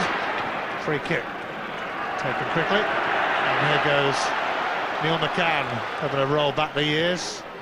Now that he's returned for a second spell at Hearts.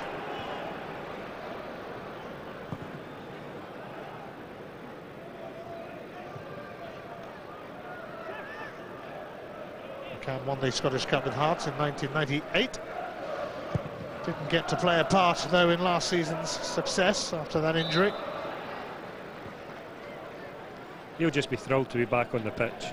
I know myself how soul-destroying it can be, been out for a long time with an injury, and you know, he'll have had a little bit of nerves today before the match, even though he's a very experienced player. Well, he certainly did look like he was itching to go down in the tunnel before the game. And he's got his chance now for a half an hour or so at Murrayfield.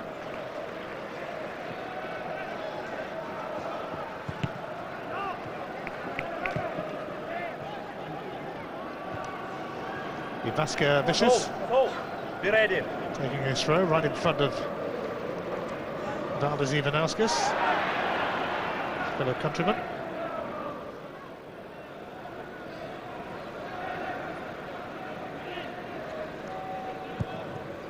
Ricardo has stayed in goal for Osasuna. Not many others have stayed out there, though, and there might be a change coming up from Osasuna. Hector Font, their summer signing from Villarreal, being replaced here by Astiz, who is centre-half, really. Promoted from the B team, but it looks like he's going to slot in at left-back.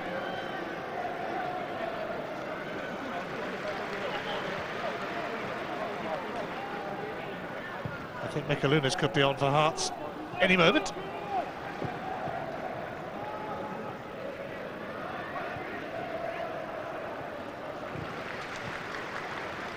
Osasuna spraying the ball around. Some good passes and a good strike too there, which Craig Gordon saw all the way. Yeah, it's never going to trouble Craig from that distance, and decent enough defending, following in and making sure that it was a Hearts jersey that got to the rebound.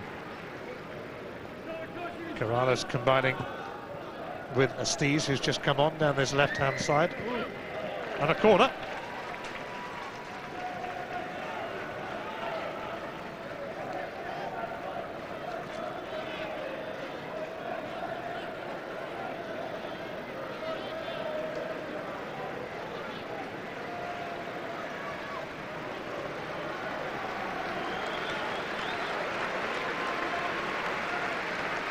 So a corner kick to test the Scottish Cup winners, but not to test them that much with Craig Gordon around. Just overcooked his throw slightly to Neil McCann. He offers an apology.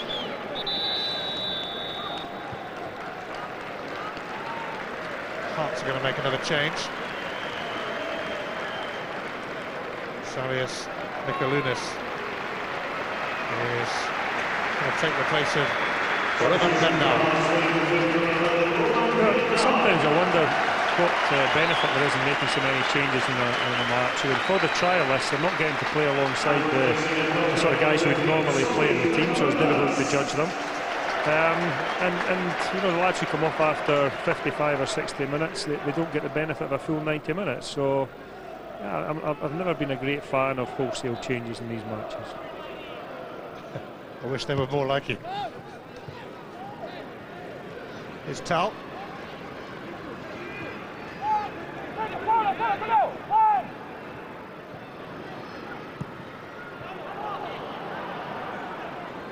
Punyal. Ivaskevicius. Velitska. Mikalunas, himself a Lithuanian. But he's conceded a free kick.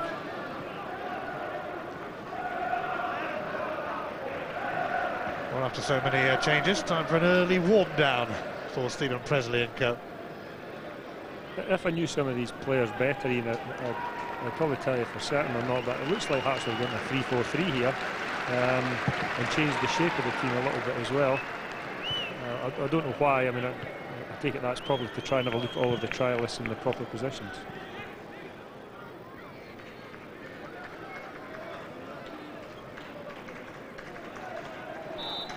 Last quarter of the match, no sign of a goal yet. Raul Garcia with a delayed fall. It's bounced away from Neil McCann.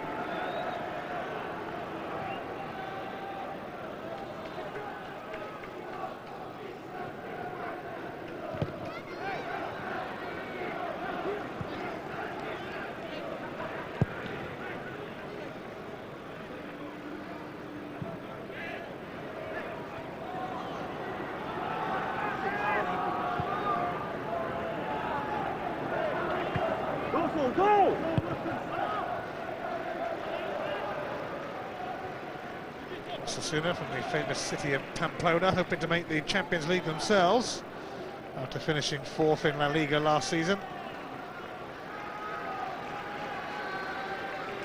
They were a surprise side in Spain, no big names. Their biggest name, perhaps, was the former Aston Villa striker Savo Milosevic. He has not made the trip to Scotland, though. Extra time off for him after his trip to the World Cup.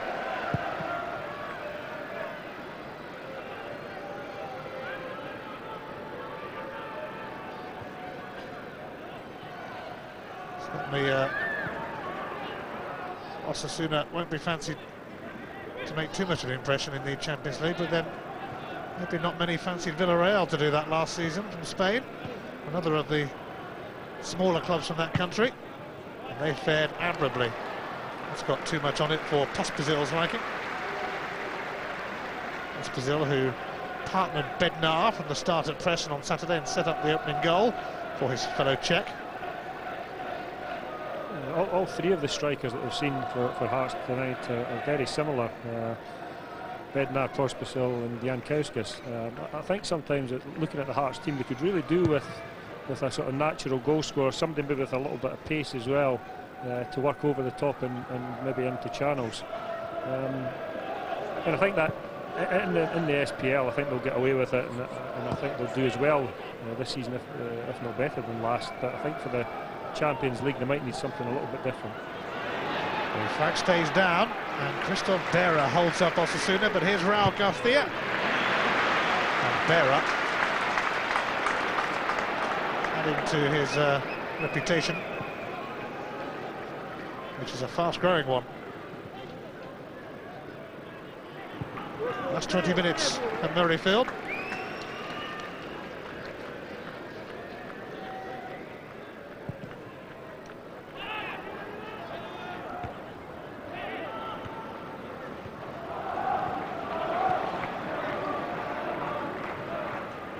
Hearts, of course, had an amazing start to last season when they won their first 8 matches in the Scottish Premier League. And you do wonder if George Burley had stayed around, whether they would have made a big challenge for the title. As it is, they ended up with a Champions League crack and also the Scottish Cup. Not too bad, eh? Oh, that's a blistering effort.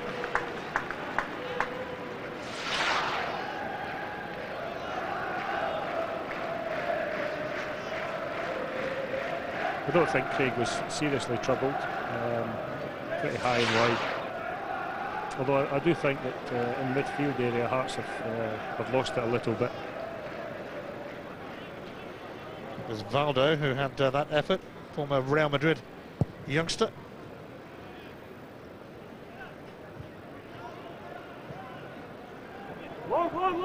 Tal.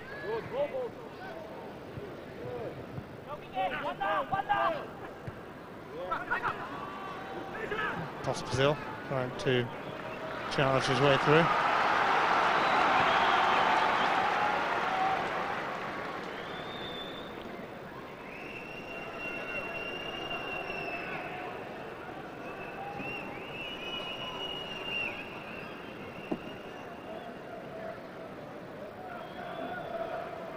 Osasuna with a man down. This is what happened to him. Corrales. Yeah, a knee in either the small of the back or the just at the top end of his buttocks, as they say.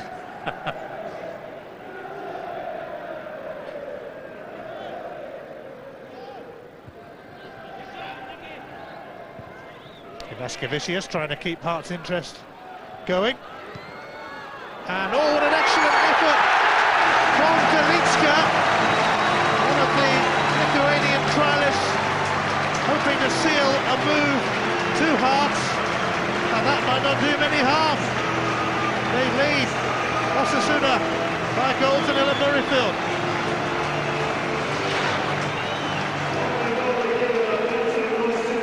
The ball did bounce about in there for a little while, but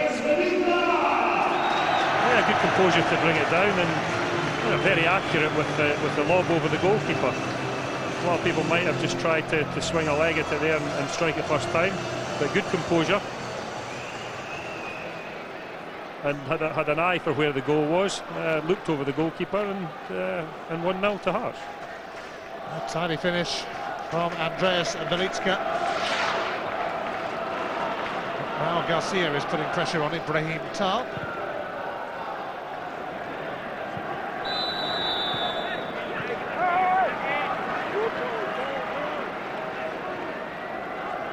Kind of caught us by surprise a little bit, that it came out of nothing. Aguiar.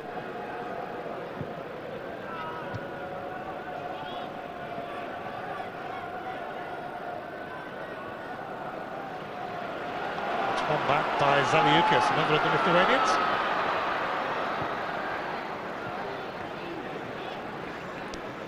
Valdo.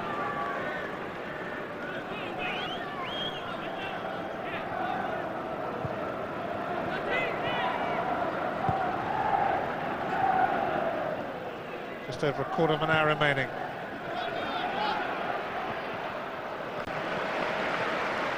Andreas Belitska, one of 4 players that Valdas Ivanauskas is having a look at tonight as Hearts once again tap into the Lithuanian market.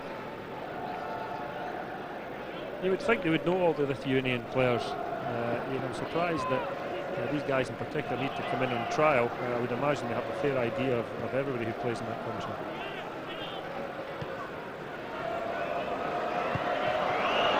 Ricardo not too sure about that, as Belitska bore down on him.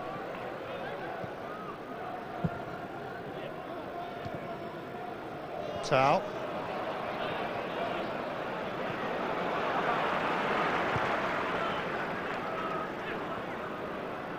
So can Osasuna respond to that? Valdo has slipped it through here.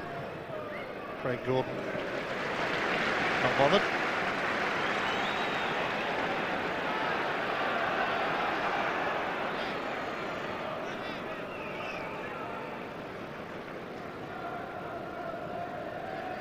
As much as Ivanauskas said that the result wasn't the most important thing tonight, I think going into with 1 week away from serious competition, certainly winning a match, if Hearts do manage to hold on, certainly won't do them any harm.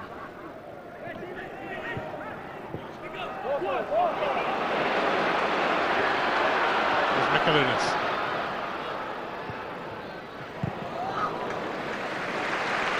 It's away back to Shaga.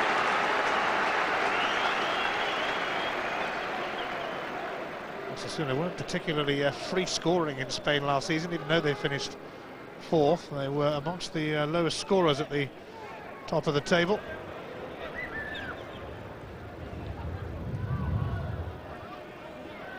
They are in action again tomorrow night at East End Park when they play Dunfermline.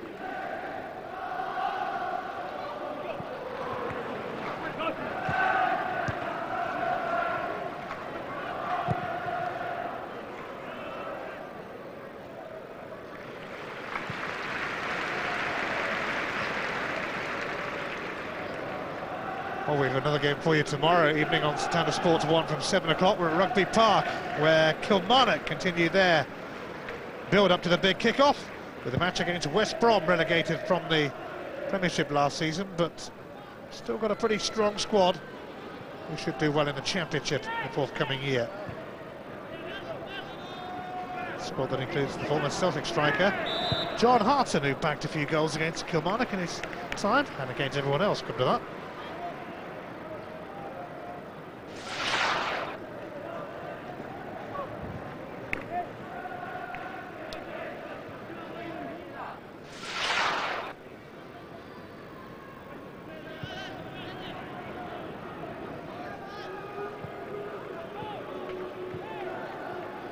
is Valdo. He's made enough room for the shot, Valdo. He might have done better, really. Good bit of skill to sell dummy with Kanchelskis. And you can see what he was attempting there to curl the ball with his right foot into Craig Gordon's left hand top corner.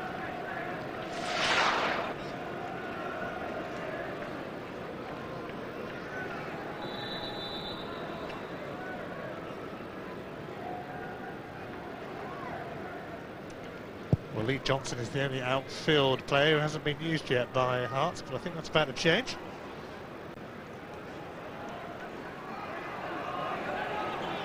Ricardo chasing this. Oh, his clearance didn't go very far. Ivaskevicius unable to capitalise though, and now Raul Garcia. Here's Corrales. Valdo again.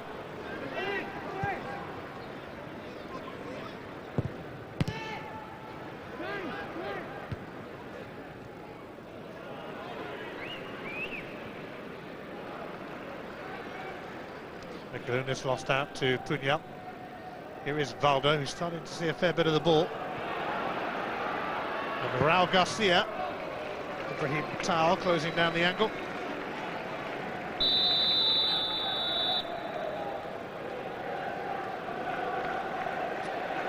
Well, Ricardo has been prone to a bit of this in his time. Took a bit of a chance. And if the ball could have got under control a little bit earlier, it might have left himself exposed. It was not going to go. Bruno Aguiar is replaced by Lee Johnson, who we saw fleetingly last season after he made his move from Yeovil, where his dad, Gary, used to be the manager. Gary now with Bristol City. Lee hasn't had an awful lot of opportunity to show what he can do on the pitch. The games that he has played in, I believe he's done reasonably well.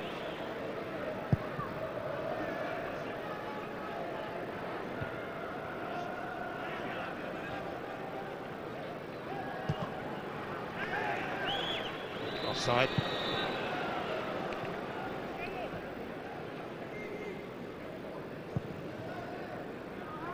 Minutes remaining of this pre-season workout for Hearts, and they'll be back here a week tonight to face possibly the champions of Bosnia by the look of it, Siroki Brijek.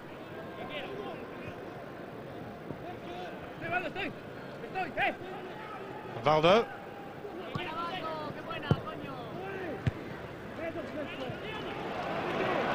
And Mikalunas.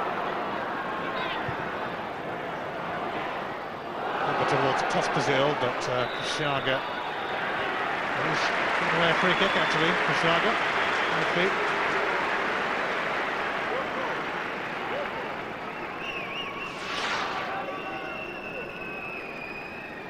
Yeah, I think it was a free kick. Free kick that Lee Johnson will stand over. Ibrahim Tal amongst those waiting for it. Christoph Berra in there too. With Pospisil. Safely collected by Ricardo though.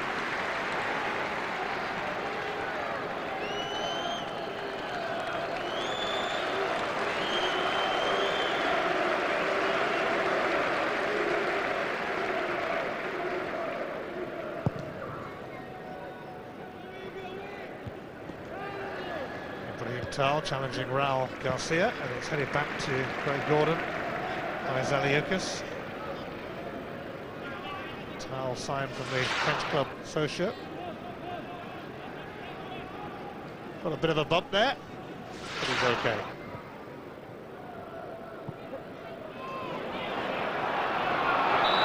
Free kick for Hearts. Pospisil beavering away.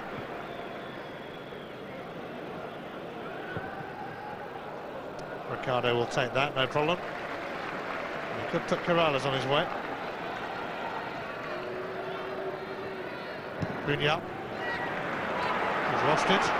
Pospisil. Johnson. Here's Mikalunas, if he can just get there ahead of Astis.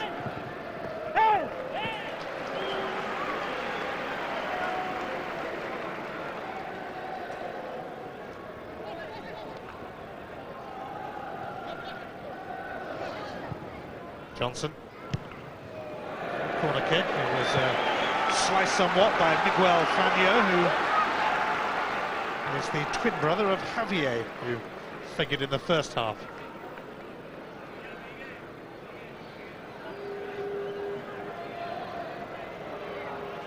Now what can Hearts come up with here? Neil McCann ready to deliver. In fact, he's going to go short. Give himself a better angle. And it comes from McCann, Ricardo's fist.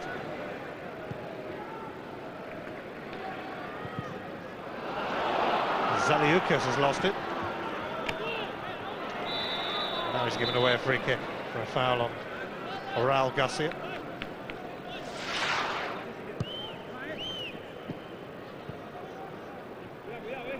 Yeah, a bit of a silly free kick. It was in the midfield area and he wasn't going anywhere.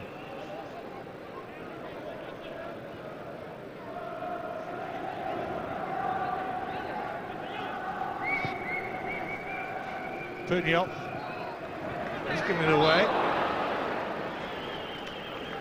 Arife, though, giving away the free kick.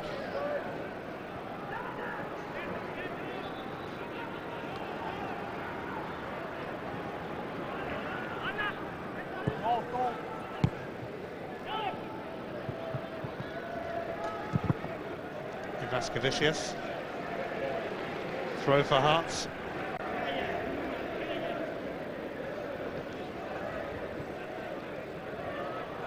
Mikalunas, who scored at Preston on Saturday, trying to bundle his way through. Osasuna calmly clear. Vega up front on his own.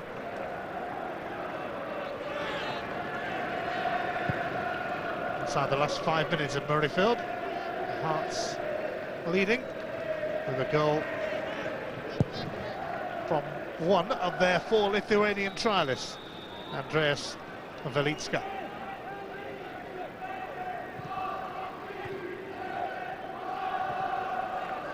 Pospisil. McCann. Poor delivery. I don't say that about him very often. I haven't seen an awful lot of him. You know, I think with the change of system, he's got more of a defensive responsibility, playing wide in the forward midfield. I haven't seen a lot of him in the last third of the pitch, but it will be a little bit ring rusty, understandably.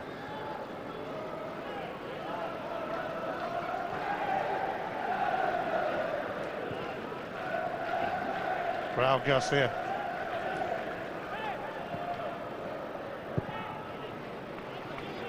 Corrales wasn't happy with that challenge from Ivaskevicius.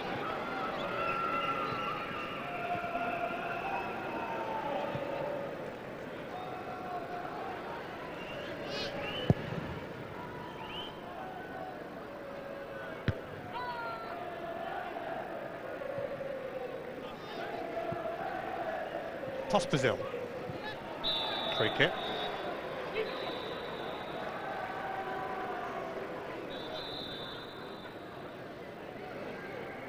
Well, it may only be a friendly ahead of the big one, the Champions League qualifier next Wednesday night, but 15,563 Hearts fans have made it to Murrayfield this evening.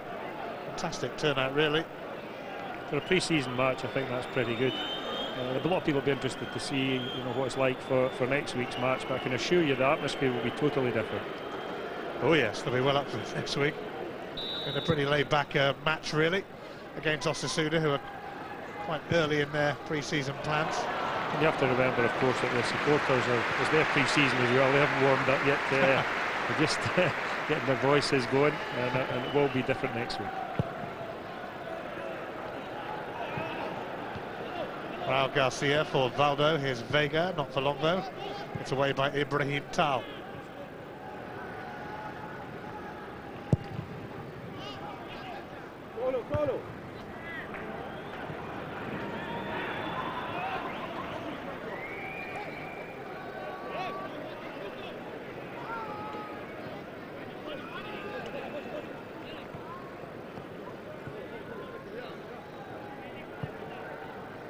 Well, there certainly has been the usual flood of changes in this second half, which hasn't helped with the rhythm. But that's pre-season for you. Velitska. Oh, it's a really teasing centre that, but it's smothered by Ricardo. That's the best cross of the evening, into a really dangerous area, and if either of the strikers had decided to throw themselves in there, they might have got a goal. Well, it was the man who scored the goal who tried to turn provider then. Andreas Velitska. He can't have done his prospects too much harm this evening.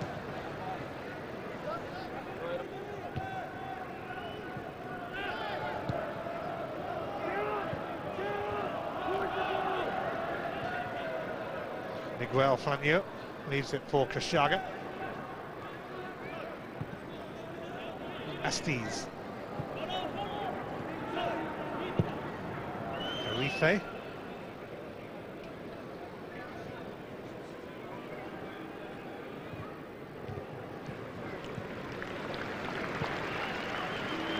Chelskis.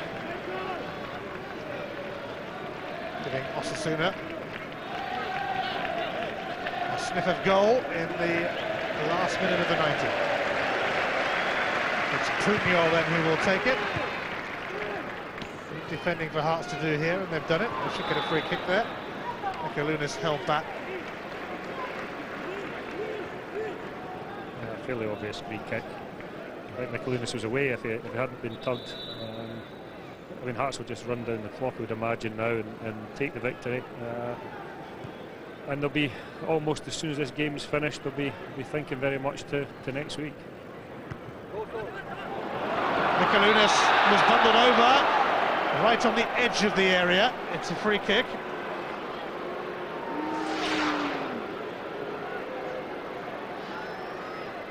Stees the offender. Not too many complaints really from Osasuna for that. Neil McCann getting ready to maybe test Ricardo in added on time.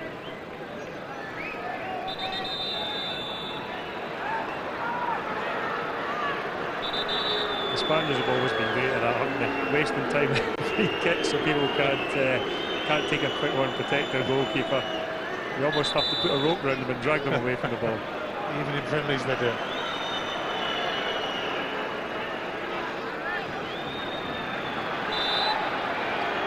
It's actually Lee Johnson who whips it in, and Ibrahim Tal scores. It's a second goal for Hearts. It's another win as they prepare for that Champions League qualifier right here at Murrayfield. A week tonight. Quality delivery again. Ibrahim Tal, who actually finished the season last season particularly well. He waited a long time to get into the team. He did well, and I'm sure that'll give him a little bit of confidence. I think Hearts have deserved to win the game, Ian. They've had the better of the opportunities. It has been a bit slow at times, but yeah, it's always good, I think, to go into the season with fairly positive results. Well, it is another victory. That was the last action for Valdes Ivanauskas' Hearts side. And they've beaten the team that finished fourth in Spain last season, who admittedly are a bit behind Hearts in their pre-season preparations. But even so, another victory to boost morale. A victory sealed by Ibrahim Tal right at the end as he tucked away Lee Johnson's free kick. But the first goal was scored by one of the Lithuanian trialists, Andreas Velitska, with a lovely lob over Ricardo to put Hearts on their way. And then right at the end, Lee Johnson's free kick, tucked away by Tal. A week tonight, it's the Champions League qualifier here for Hearts, and they've warmed up for that with another victory against the crack Spanish side, Osasuna. It ends at Murrayfield. Hearts 2, Osasuna 0. Well, it may have been a friendly, but that last goal certainly enough to make the Hearts fans go home with a spring in their step. John Robertson still with us here. John, the 2-0 victory, we spoke before, do results really matter? Performances, are they more important? But especially when you get a victory like that, it's a good result. Yes, I think in the end, you know, Craig said, I thought Osasuna come out very well second half, very sharp. Their changes at half time, guys out to impress.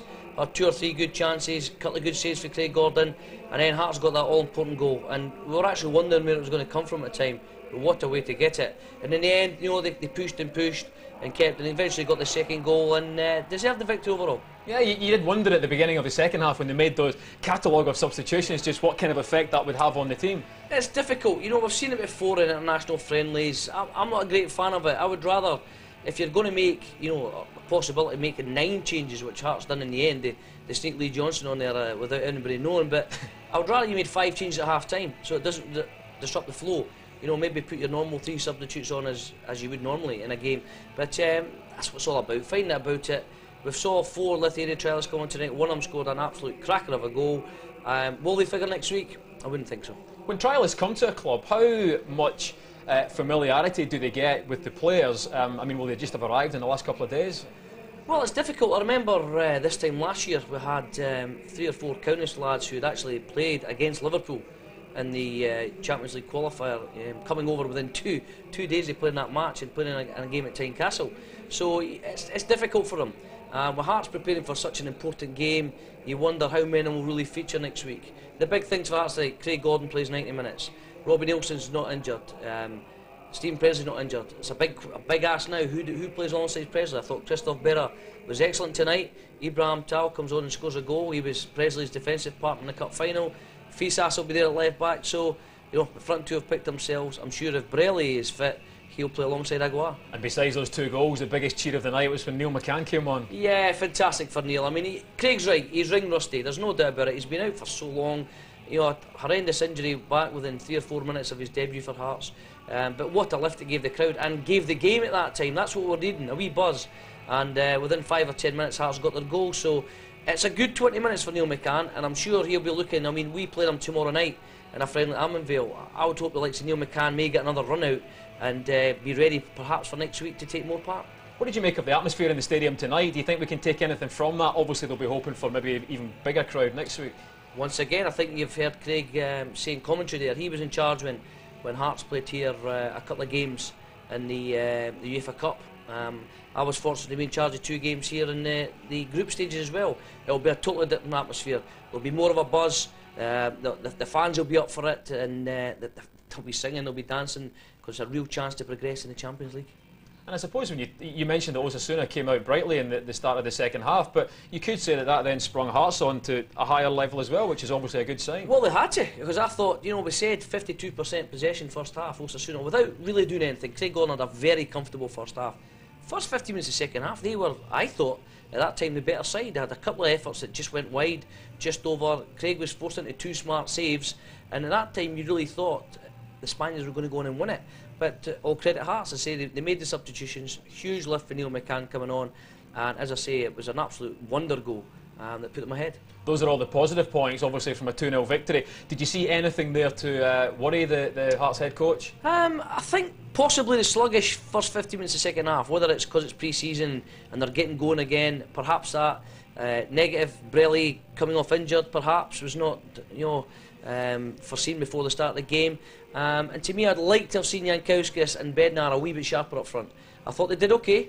You know, they don't want to get injured, that's the main thing, but for Hearts to progress in the Champions League, they need these 2 to be on fire. And tonight, it looked like they were just easing themselves through the game, and next week we'll be looking for a big improvement. And did you see a lot of match-fit players out there? Because, of course, that's important as well. Yes, but it's all about finding out things tonight. To me, the 2 that was important was the 2 young lads, Christophe Berra and Andrew Driver. And I thought Andrew Driver had a good first half, a good hour, deserved his ovation coming off there for such a young lad, and a big important game for his debut, meaningful debut. Christophe Berra's been around for a while now, still a young lad, relatively not many appearances, but is going to go on and on. He's got everything you want. He's big, he's strong, he's aggressive, really quick, and he's really put himself on the shout to start next week with Stephen Presley. Well, we heard before the game that Paul Hartley, who didn't feature tonight, might be a doubt for that Champions League qualifier next week. Let's hear from the man himself. He's speaking with Stuart Lovell. Paul, you've been out injured with a groin injury for some time now. Were you close to making it tonight? No, I'm still a couple of weeks off. I think next week will come too soon too. So you know, I've just started back running in the last week, so it's going to come too soon next week. So I guess the Hearts fans will want to know, when are you likely to be back? I mean, you're going to miss the Champions League qualifier, probably the first league game, so you may be 2 or 3 weeks into the campaign before you're playing again. Yeah, it's looking that way just now. As I said, I've not done a pre-season, so I've got a lot to catch up on. So you're maybe talking 2 to 3 weeks, and hopefully it's not too long. Last season you scored 17 goals from midfield, is that right? 17. What are you hoping to look for in your absence? Who can score goals from midfield when you're not playing? Hopefully Bruno will chip in with a few, David Cisnauskas, and hopefully with Neil McCann coming back, he maybe chip in with a few too. But hopefully our strikers will be in form this season. Hopefully maybe they can get 20 goals apiece. But it was interesting watching Bruno Aguiar and Julien Brillier tonight. Both of them tend to play the holding role. As even Ausias can encourage one of them to get form more often than the other? Yeah, I think he'll try and encourage Bruno to get further forward. Julian sits in that protecting role, protects the back four, so you would think maybe Bruno will get forward a lot more. Last season you ended up with a Scottish Cup winners medal and Champions League qualification. Is there a danger that the expectation levels will be too high this season for Hearts? I think, as you say, the players expect the expectations to get higher now. The supporters do, everybody else does. So, our expectations this year is to go one better in the league, and that is try to win it. We've got a good squad, but hopefully we can add two or three more quality players to the squad. Paul, thanks for talking to us. Best of luck this season. You too. Well, Robbo, we heard there that he confirms it's going to be too soon for him next week. That is a big blow for Hearts, isn't it? Yeah, he's not lost any sense of humour at all, giving Stuart a little bit of stick there. I think it might be a bit Hibs-Hearts rivalry, but no, it's disappointing in terms of Hearts supporters, all Hearts fans, as regards to him being ready for Champions League. It looks, unless it's a ploy, it looks a non-goer. And he's an honest lad. He's not done any pre-season, so it looks like he's out, and it's a massive blow to Hearts because, as Stuart has rightly said in an interview, who's going to get the goals? You've lost Paul Hartley. There's a huge doubt over the future of Rudy Scatchell at the club, and between them these guys got over 30 goals. Now from midfield, that is an absolute unbelievable total. So it's difficult. You don't see Julian Brillier score many goals. Bruno Aguiar I think's chipped in with 2 or 3 at the most. Cisnauskas, yes. Michelenis, yes. Neil McCann, fit and ready, yes. I think there's a big burden on the Hearts front too, and that's why I said earlier on I'd be looking for them to be a little bit sharper tonight. But I suppose putting, if we can, some sort of positive spin on that, it's better that he's out before tonight's match because it gives the team a chance to play without him being there. Well, of course, that's the thing, and that's obviously I think what Valdas Ivanauskas is trying tonight. In the Champions League you may not want to, or one of your midfield players bombing forward and leave the other one isolated. Perhaps the fact that he's going to sit with 2 deep men, let the wingers, let the strikers get on with it, let the full-backs go, because as you saw tonight, 2-0, Hearts will take that next week. Absolutely no shadow of a doubt. They'll take a 2-0 victory and be happy with that. And with the 2 hold midfield players there going away as well in Europe, I think it's a very strong unit.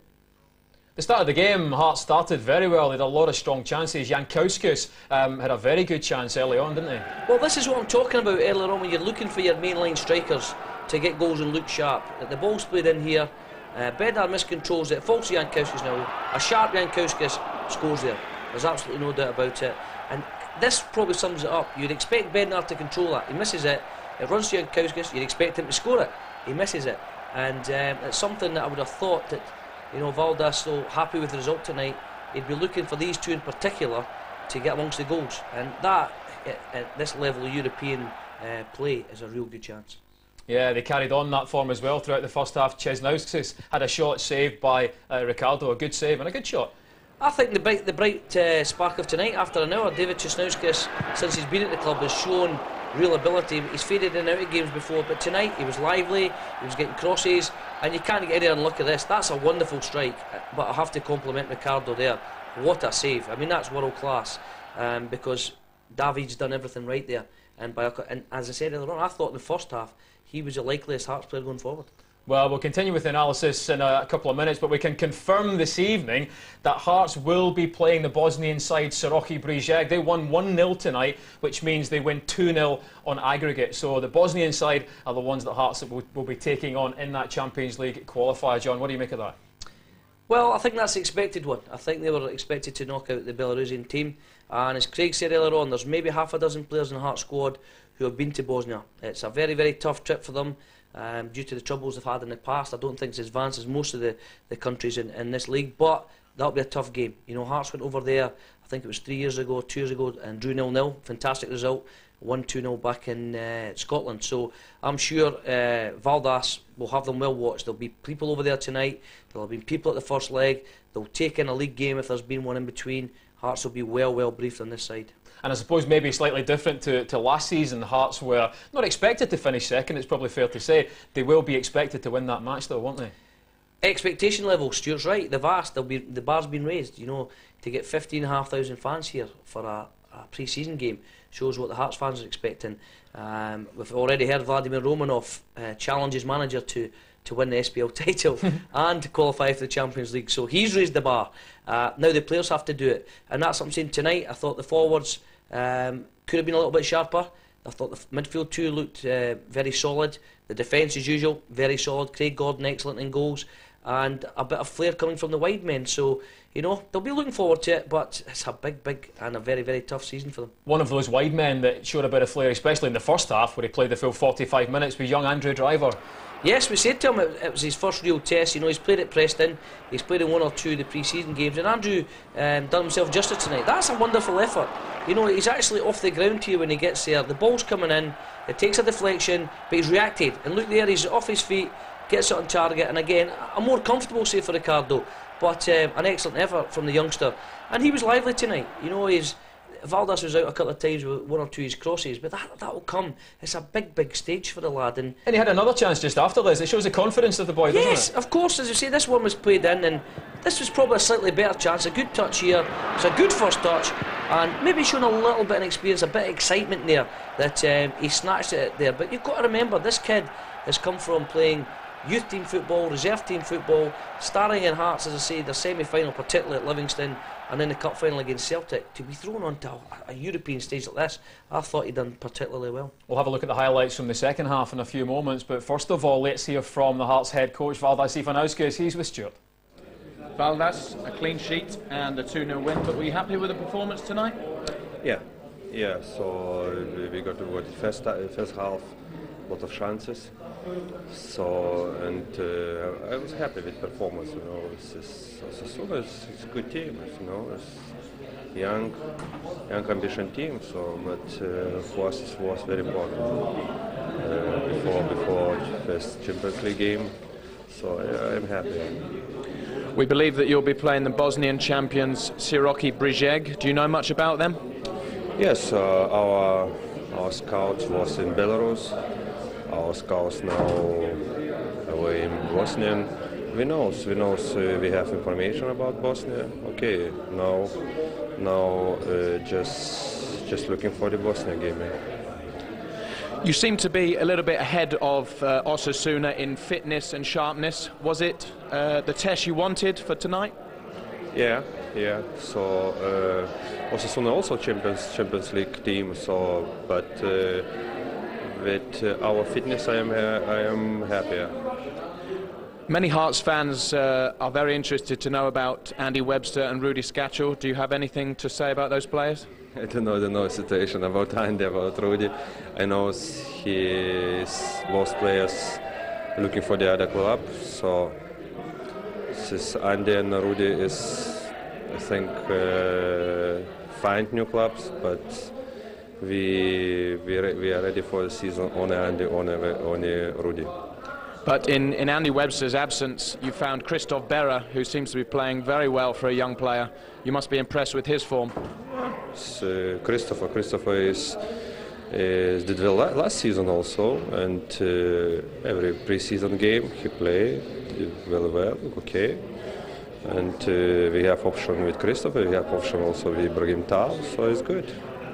There's been mention about a couple of potential signings, I believe a Greek defender and a Chilean striker. Is there any news on those players? Not yet. You know, we hope end of this week is good news for us, but now is no news. Valdas, good luck for next week and for the season ahead. Thank you very much. Sometimes it's difficult to tell, but I think John, he's certainly relaxed, but he seems fairly happy.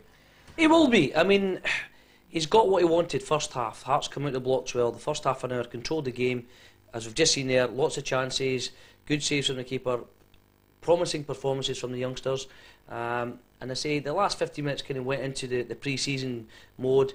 I think what I'd have been quite happy with the way that Osasuna come out and really tested Hearts for the first 15 minutes of the second half. They came through that, they came through it very strongly and finished the match strongly, which, as we've said already, probably goes down to their fitness level, being maybe 2 weeks ahead of Osasuna.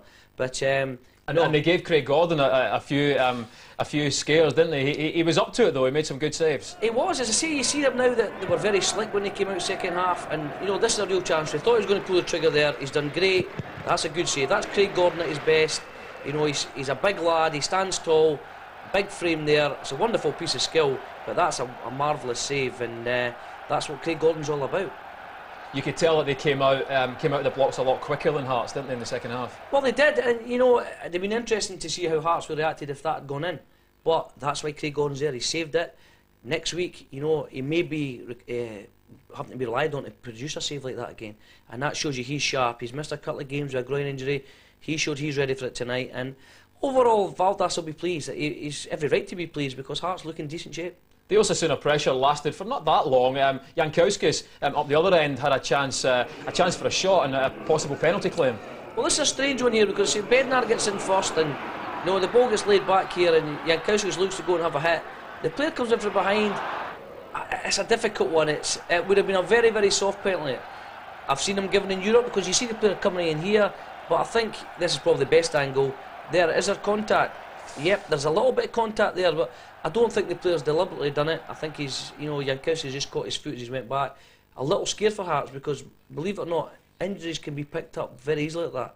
Overstretching, maybe just clips his Achilles, but thankfully he got up and got on with it. But no, I think it was a very good decision from the referee. They did bring on all their allocated substitutes in the second half, maybe even one more, we reckon. Oh, we think so. But one of those young lads got the first goal, and what a cracker it was. Well, as we said at this time, you know, Osasuna were probably the better side, and we couldn't see a goal coming, but as we say, what a hit this is, because there's absolutely no danger, and bang, look at that. The keeper, you cannot fault the keeper. He's got good position there, he's watching it, maybe a bit on his bit flat on his feet there, but you see the ball coming here, touch, and bang. You know, he's not expecting that. That is just a wonderful, wonderful finish. A bit sloppy defending perhaps, but that's great technique, and if you're a trialist and you want to catch a manager's eye, that's the way to do it. Andreas Velika, maybe that's a name we'll be hearing a lot more of soon. 1-0 it was, right up until then. Looked like that was how it was going to finish, and then Ibrahim Tal made it 2. Well, it's a fantastic finish. You know, it's a very, you see this, it's just boom, there you go, it's a striker's finish there. And if, you know, for the people that were there earlier, we saw a wonderful effort from Ibrahim Tal in the Preston game as well. So he's someone who knows how to get in the box, get past people and have a threat to go, and rounded off a wonderful evening for Hearts. Absolutely. Of course, tonight was another game in preparation for the big Champions League match next season. They had one last Saturday south of the border. They travelled to Preston to take on the home side at Deepdale. Here's the best of that action. Your commentators are Craig Brown and Ian Crocker. Driver Aguiar, who took the free kick and who delivers again, but that will be safely collected by Andy Lonergan, who was considered one of the game's brightest young goalkeepers a couple of years ago.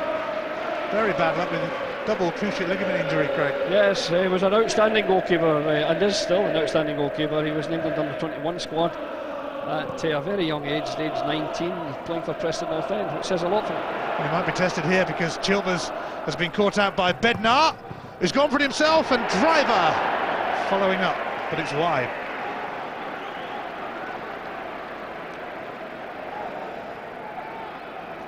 Yes, this is a bit of carelessness by Preston North End, and a very, very good move from Hearts. Good additional save by Andy Lonergan, but it came back, I think, to Pospisil, who knocked it past the side of the post. It was a great opportunity for Hearts to take the lead. Bednar jostling with Chilvers, flicked away by Jarrett. Brilliant. Driver, his Fisas on the overlap. In towards Bednar. Corner kick, in fact. Yeah, good bit of play down the left-hand side here. Driver sends Fisas on an early cross, terrific cross in there, and it's the last touch I think had come from Yo Maweni, under pressure from Bednar. Bruno Aguiar will come across to take the corner. As Hearts look for an early breakthrough here at Deepdale, but it's a comfortable catch for Andy Lonergan. Alexander looking for quick ball up towards Nugent. It's Pugh who takes over, and he could put Simon Whaley in here. He's a bit nippy, but able to bring it under control. First class ball by Pugh there, but the first touch of Simon Whaley let him down badly. Pospisil's done well though, and he's slipped Bednar in, who's onside, and Hearts have the lead, and the all-Czech strike force comes good as Bednar makes it 1-0.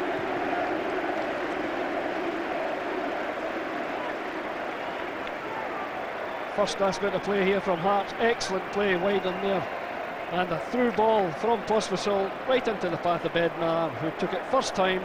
Andy Lonergan out, but he was helpless there. Mulweny caught square along with Chilvers, and in came the Hearts striker, the big striker Bednar, first touch in the back of the net. Excellent goal for Hearts, and I think just deserved in play. No Jankauskas today, he's been left behind. Hence Bednar partnered with Pospisil, but the partnership worked to great effect. I think it would have been Jankauskas and Bednar. That would be the first choice according to the last season's formation, but Pospisil was invariably a substitute and came on and did exceptionally well. But he's getting his opportunity, and he created an excellent opening goal for Bednar. Pospisil trying to set something else up. Here's Mikalunas. He's got through, Mikalunas! What a smashing finish as well. Some strike that. Mikalunas doubles Hearts' advantage. Yes, no wonder Lonergan is frustrated there. He was totally unprotected yet again. And again, Mikalunas doing exceptionally well on the edge of the box, wriggled his way through and fired a brilliant shot into the back of the net. But careless defending again by Preston, and an excellent finish from a much sharper Heart of Midlothian and a very sharp Mikalunas. To be fair, he gets the break of the ball there and wriggles his way through. It falls nicely to him on his right foot, and he delivers a rocket into the back of the net. Alexander.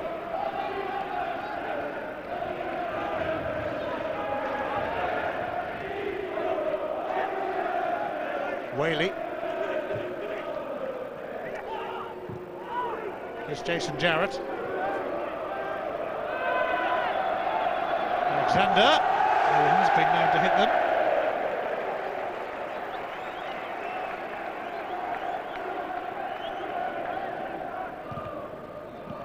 Dicchio, Whaley.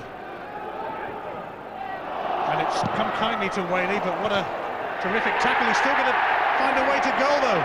Hurt in the process, but Simon Whaley scores, and Preston have one back, and Steve Banks is claiming handball, I think. Yes, well, he forced that in, I would say. I thought he was a bit fortunate. There was a suspicion of a handling offence early. But the ball was played to him. He got through there. He got the first touch, and it rebounded to him, and he pushed it into the sole of his foot. He forced the ball in there.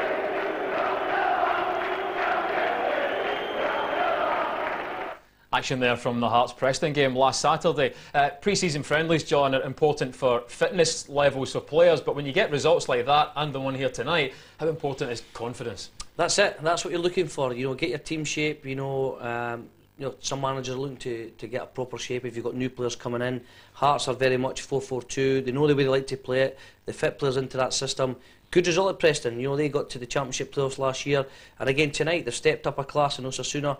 Okay, they're not quite as sharp as Hearts, but again, good test. So they'll be in good spirits. And if you look at the link-up play between Pospisil and Bednar there on Saturday, that's the kind of thing that Valdas will be looking for, and that's what I was looking for tonight between Bednar and Jankauskas. And of course, victories bring team players together. They become teammates, and the winning habit again, it's so important. Of course, you know, you'd love to go through your whole pre-season unbeaten and gain confidence, but sometimes you learn more from a team that when you lose a game.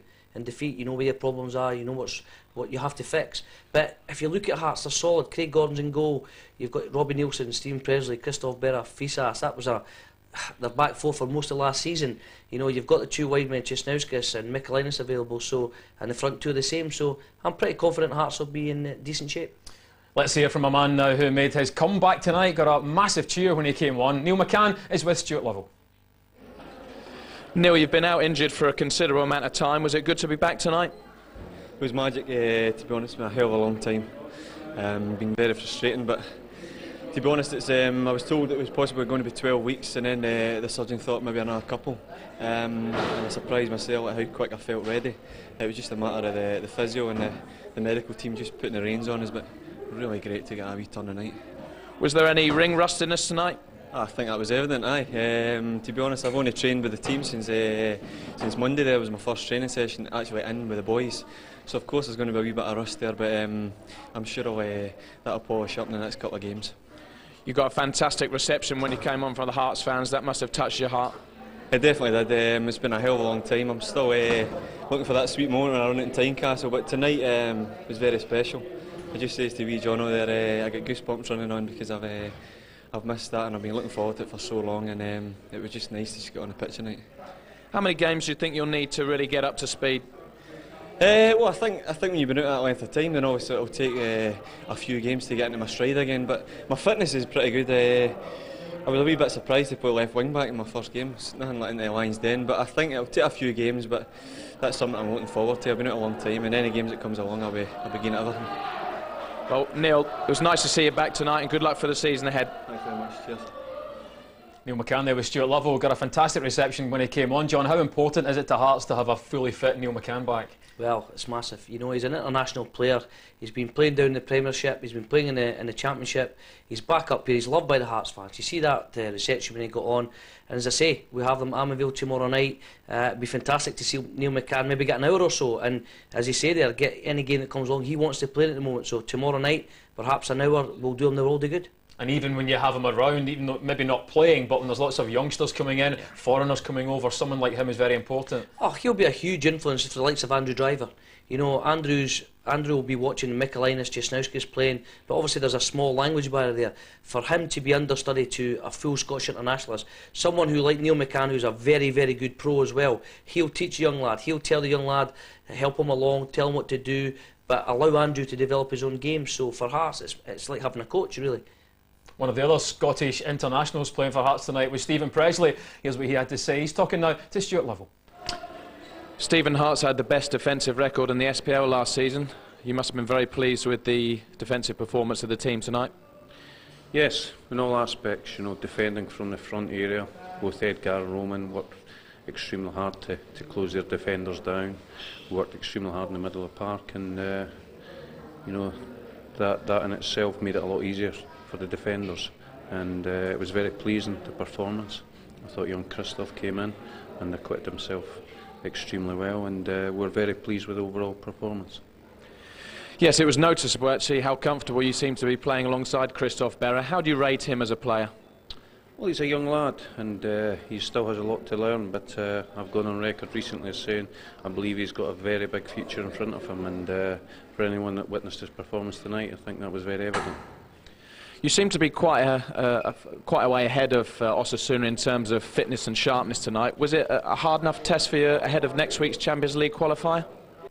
Yeah, I think it's very much what we needed.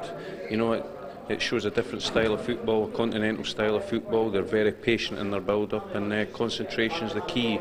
And you know, although it took us maybe 65, 70 minutes to make the breakthrough, that's sometimes European football. You have to be very patient, don't get too anxious, and wait for the opportunities. And I thought we showed great professionalism tonight.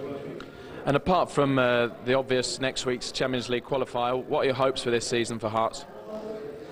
Our hopes are that we obviously desperately want to qualify for the group stages of the Champions League, but we also are aiming to win the league. That has to be our objective, and we have a great belief within our dressing room. Yes, the old firm have made additions to their squad, but that holds no fears for us. We honestly believe that we can take it a stage further this season. Stephen, thanks for talking to us. Best of luck this season. Thank you. Thanks a lot. A quiet, steely confidence, but very relaxed there as well. Well, Stevens is a confident character, and he's right. You know, Hearts are going to add quality to them. There's no reason to fear Rangers, there's no reason to feel Celtic after last season's performances. And why not feel confident about it? They've qualified for the Champions League, they've won the Scottish Cup. The next test now is to push on in the league, there's no doubt about that. Are they going to be one-season wonders? Hopefully not. You know, they've proved last year they've got the quality and depth. They've got the Neil McCanns coming back. They've brought a lot of trialists in again. They're looking to sign a Chilean striker, a Greek defender. So the quality's still coming through. So why not? Yeah, why not blow the trumpet for a change? And dare I say it, do we sense some stability amongst the players? Hopefully, that's the big thing. You know, you've seen it. You know, Romanov has only been in a year, and you know, there's been 3 or 4 changes out the coach. There's been a huge turnaround in players. Again tonight, we see 4 or 5 trialists, or 3 or 4 players being linked. Perhaps listening to Valdas tonight, obviously disappointing. Perhaps losing Andy Webster and Rudy Scatchell. But hopefully the nucleus can be retained. You know, the Paul Hartleys, the Stephen Presleys, the Christoph Berras, who are still coming through, the Robbie Nielsen's, the Craig Gordons, Julian Brelli, Bruno Aguiar, Jankowskis. These players, you need to keep a strong basis and add the quality to them, and that's what Hearts are achieving this year. In terms of qualification for the Champions League, do you think they've got the depth of talent in the squad to do it? Well, I don't want to give them the kiss of death, but yes, I do. I think they should be more than capable of knocking out the Bosnian champions, and that's not been disrespect. We all saw what happened to Celtic last year when they went to Bratislava and lost 5-0. So these things can happen. I think they're ruthless, they're well prepared. You've heard Valdas tonight, they'll have this team well monitored, they'll know everything about them, but I do see Hearts having the quality to go through. Thanks, John. More live action coming your way tomorrow night. More pre-season action from Rugby Park. We'll be there, Setanta Sports 1 at 7 p.m. Why don't you join us for Kilmarnock against West Brom? Tonight here at Murrayfield, it was all about pre-season preparation for the Champions League qualifier next week against Bosnian opposition here at Murrayfield. Hearts have been doing all right so far. Victory at the weekend, victory tonight as well. 2-0 against Spanish giants Osasuna. Keep your fingers crossed, but they'll be hoping for the same result next week. My thanks to John Robertson. From John and from myself, it's good night.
This programme is brought to you in association with William Hill Telephone Betting, your matchday connection.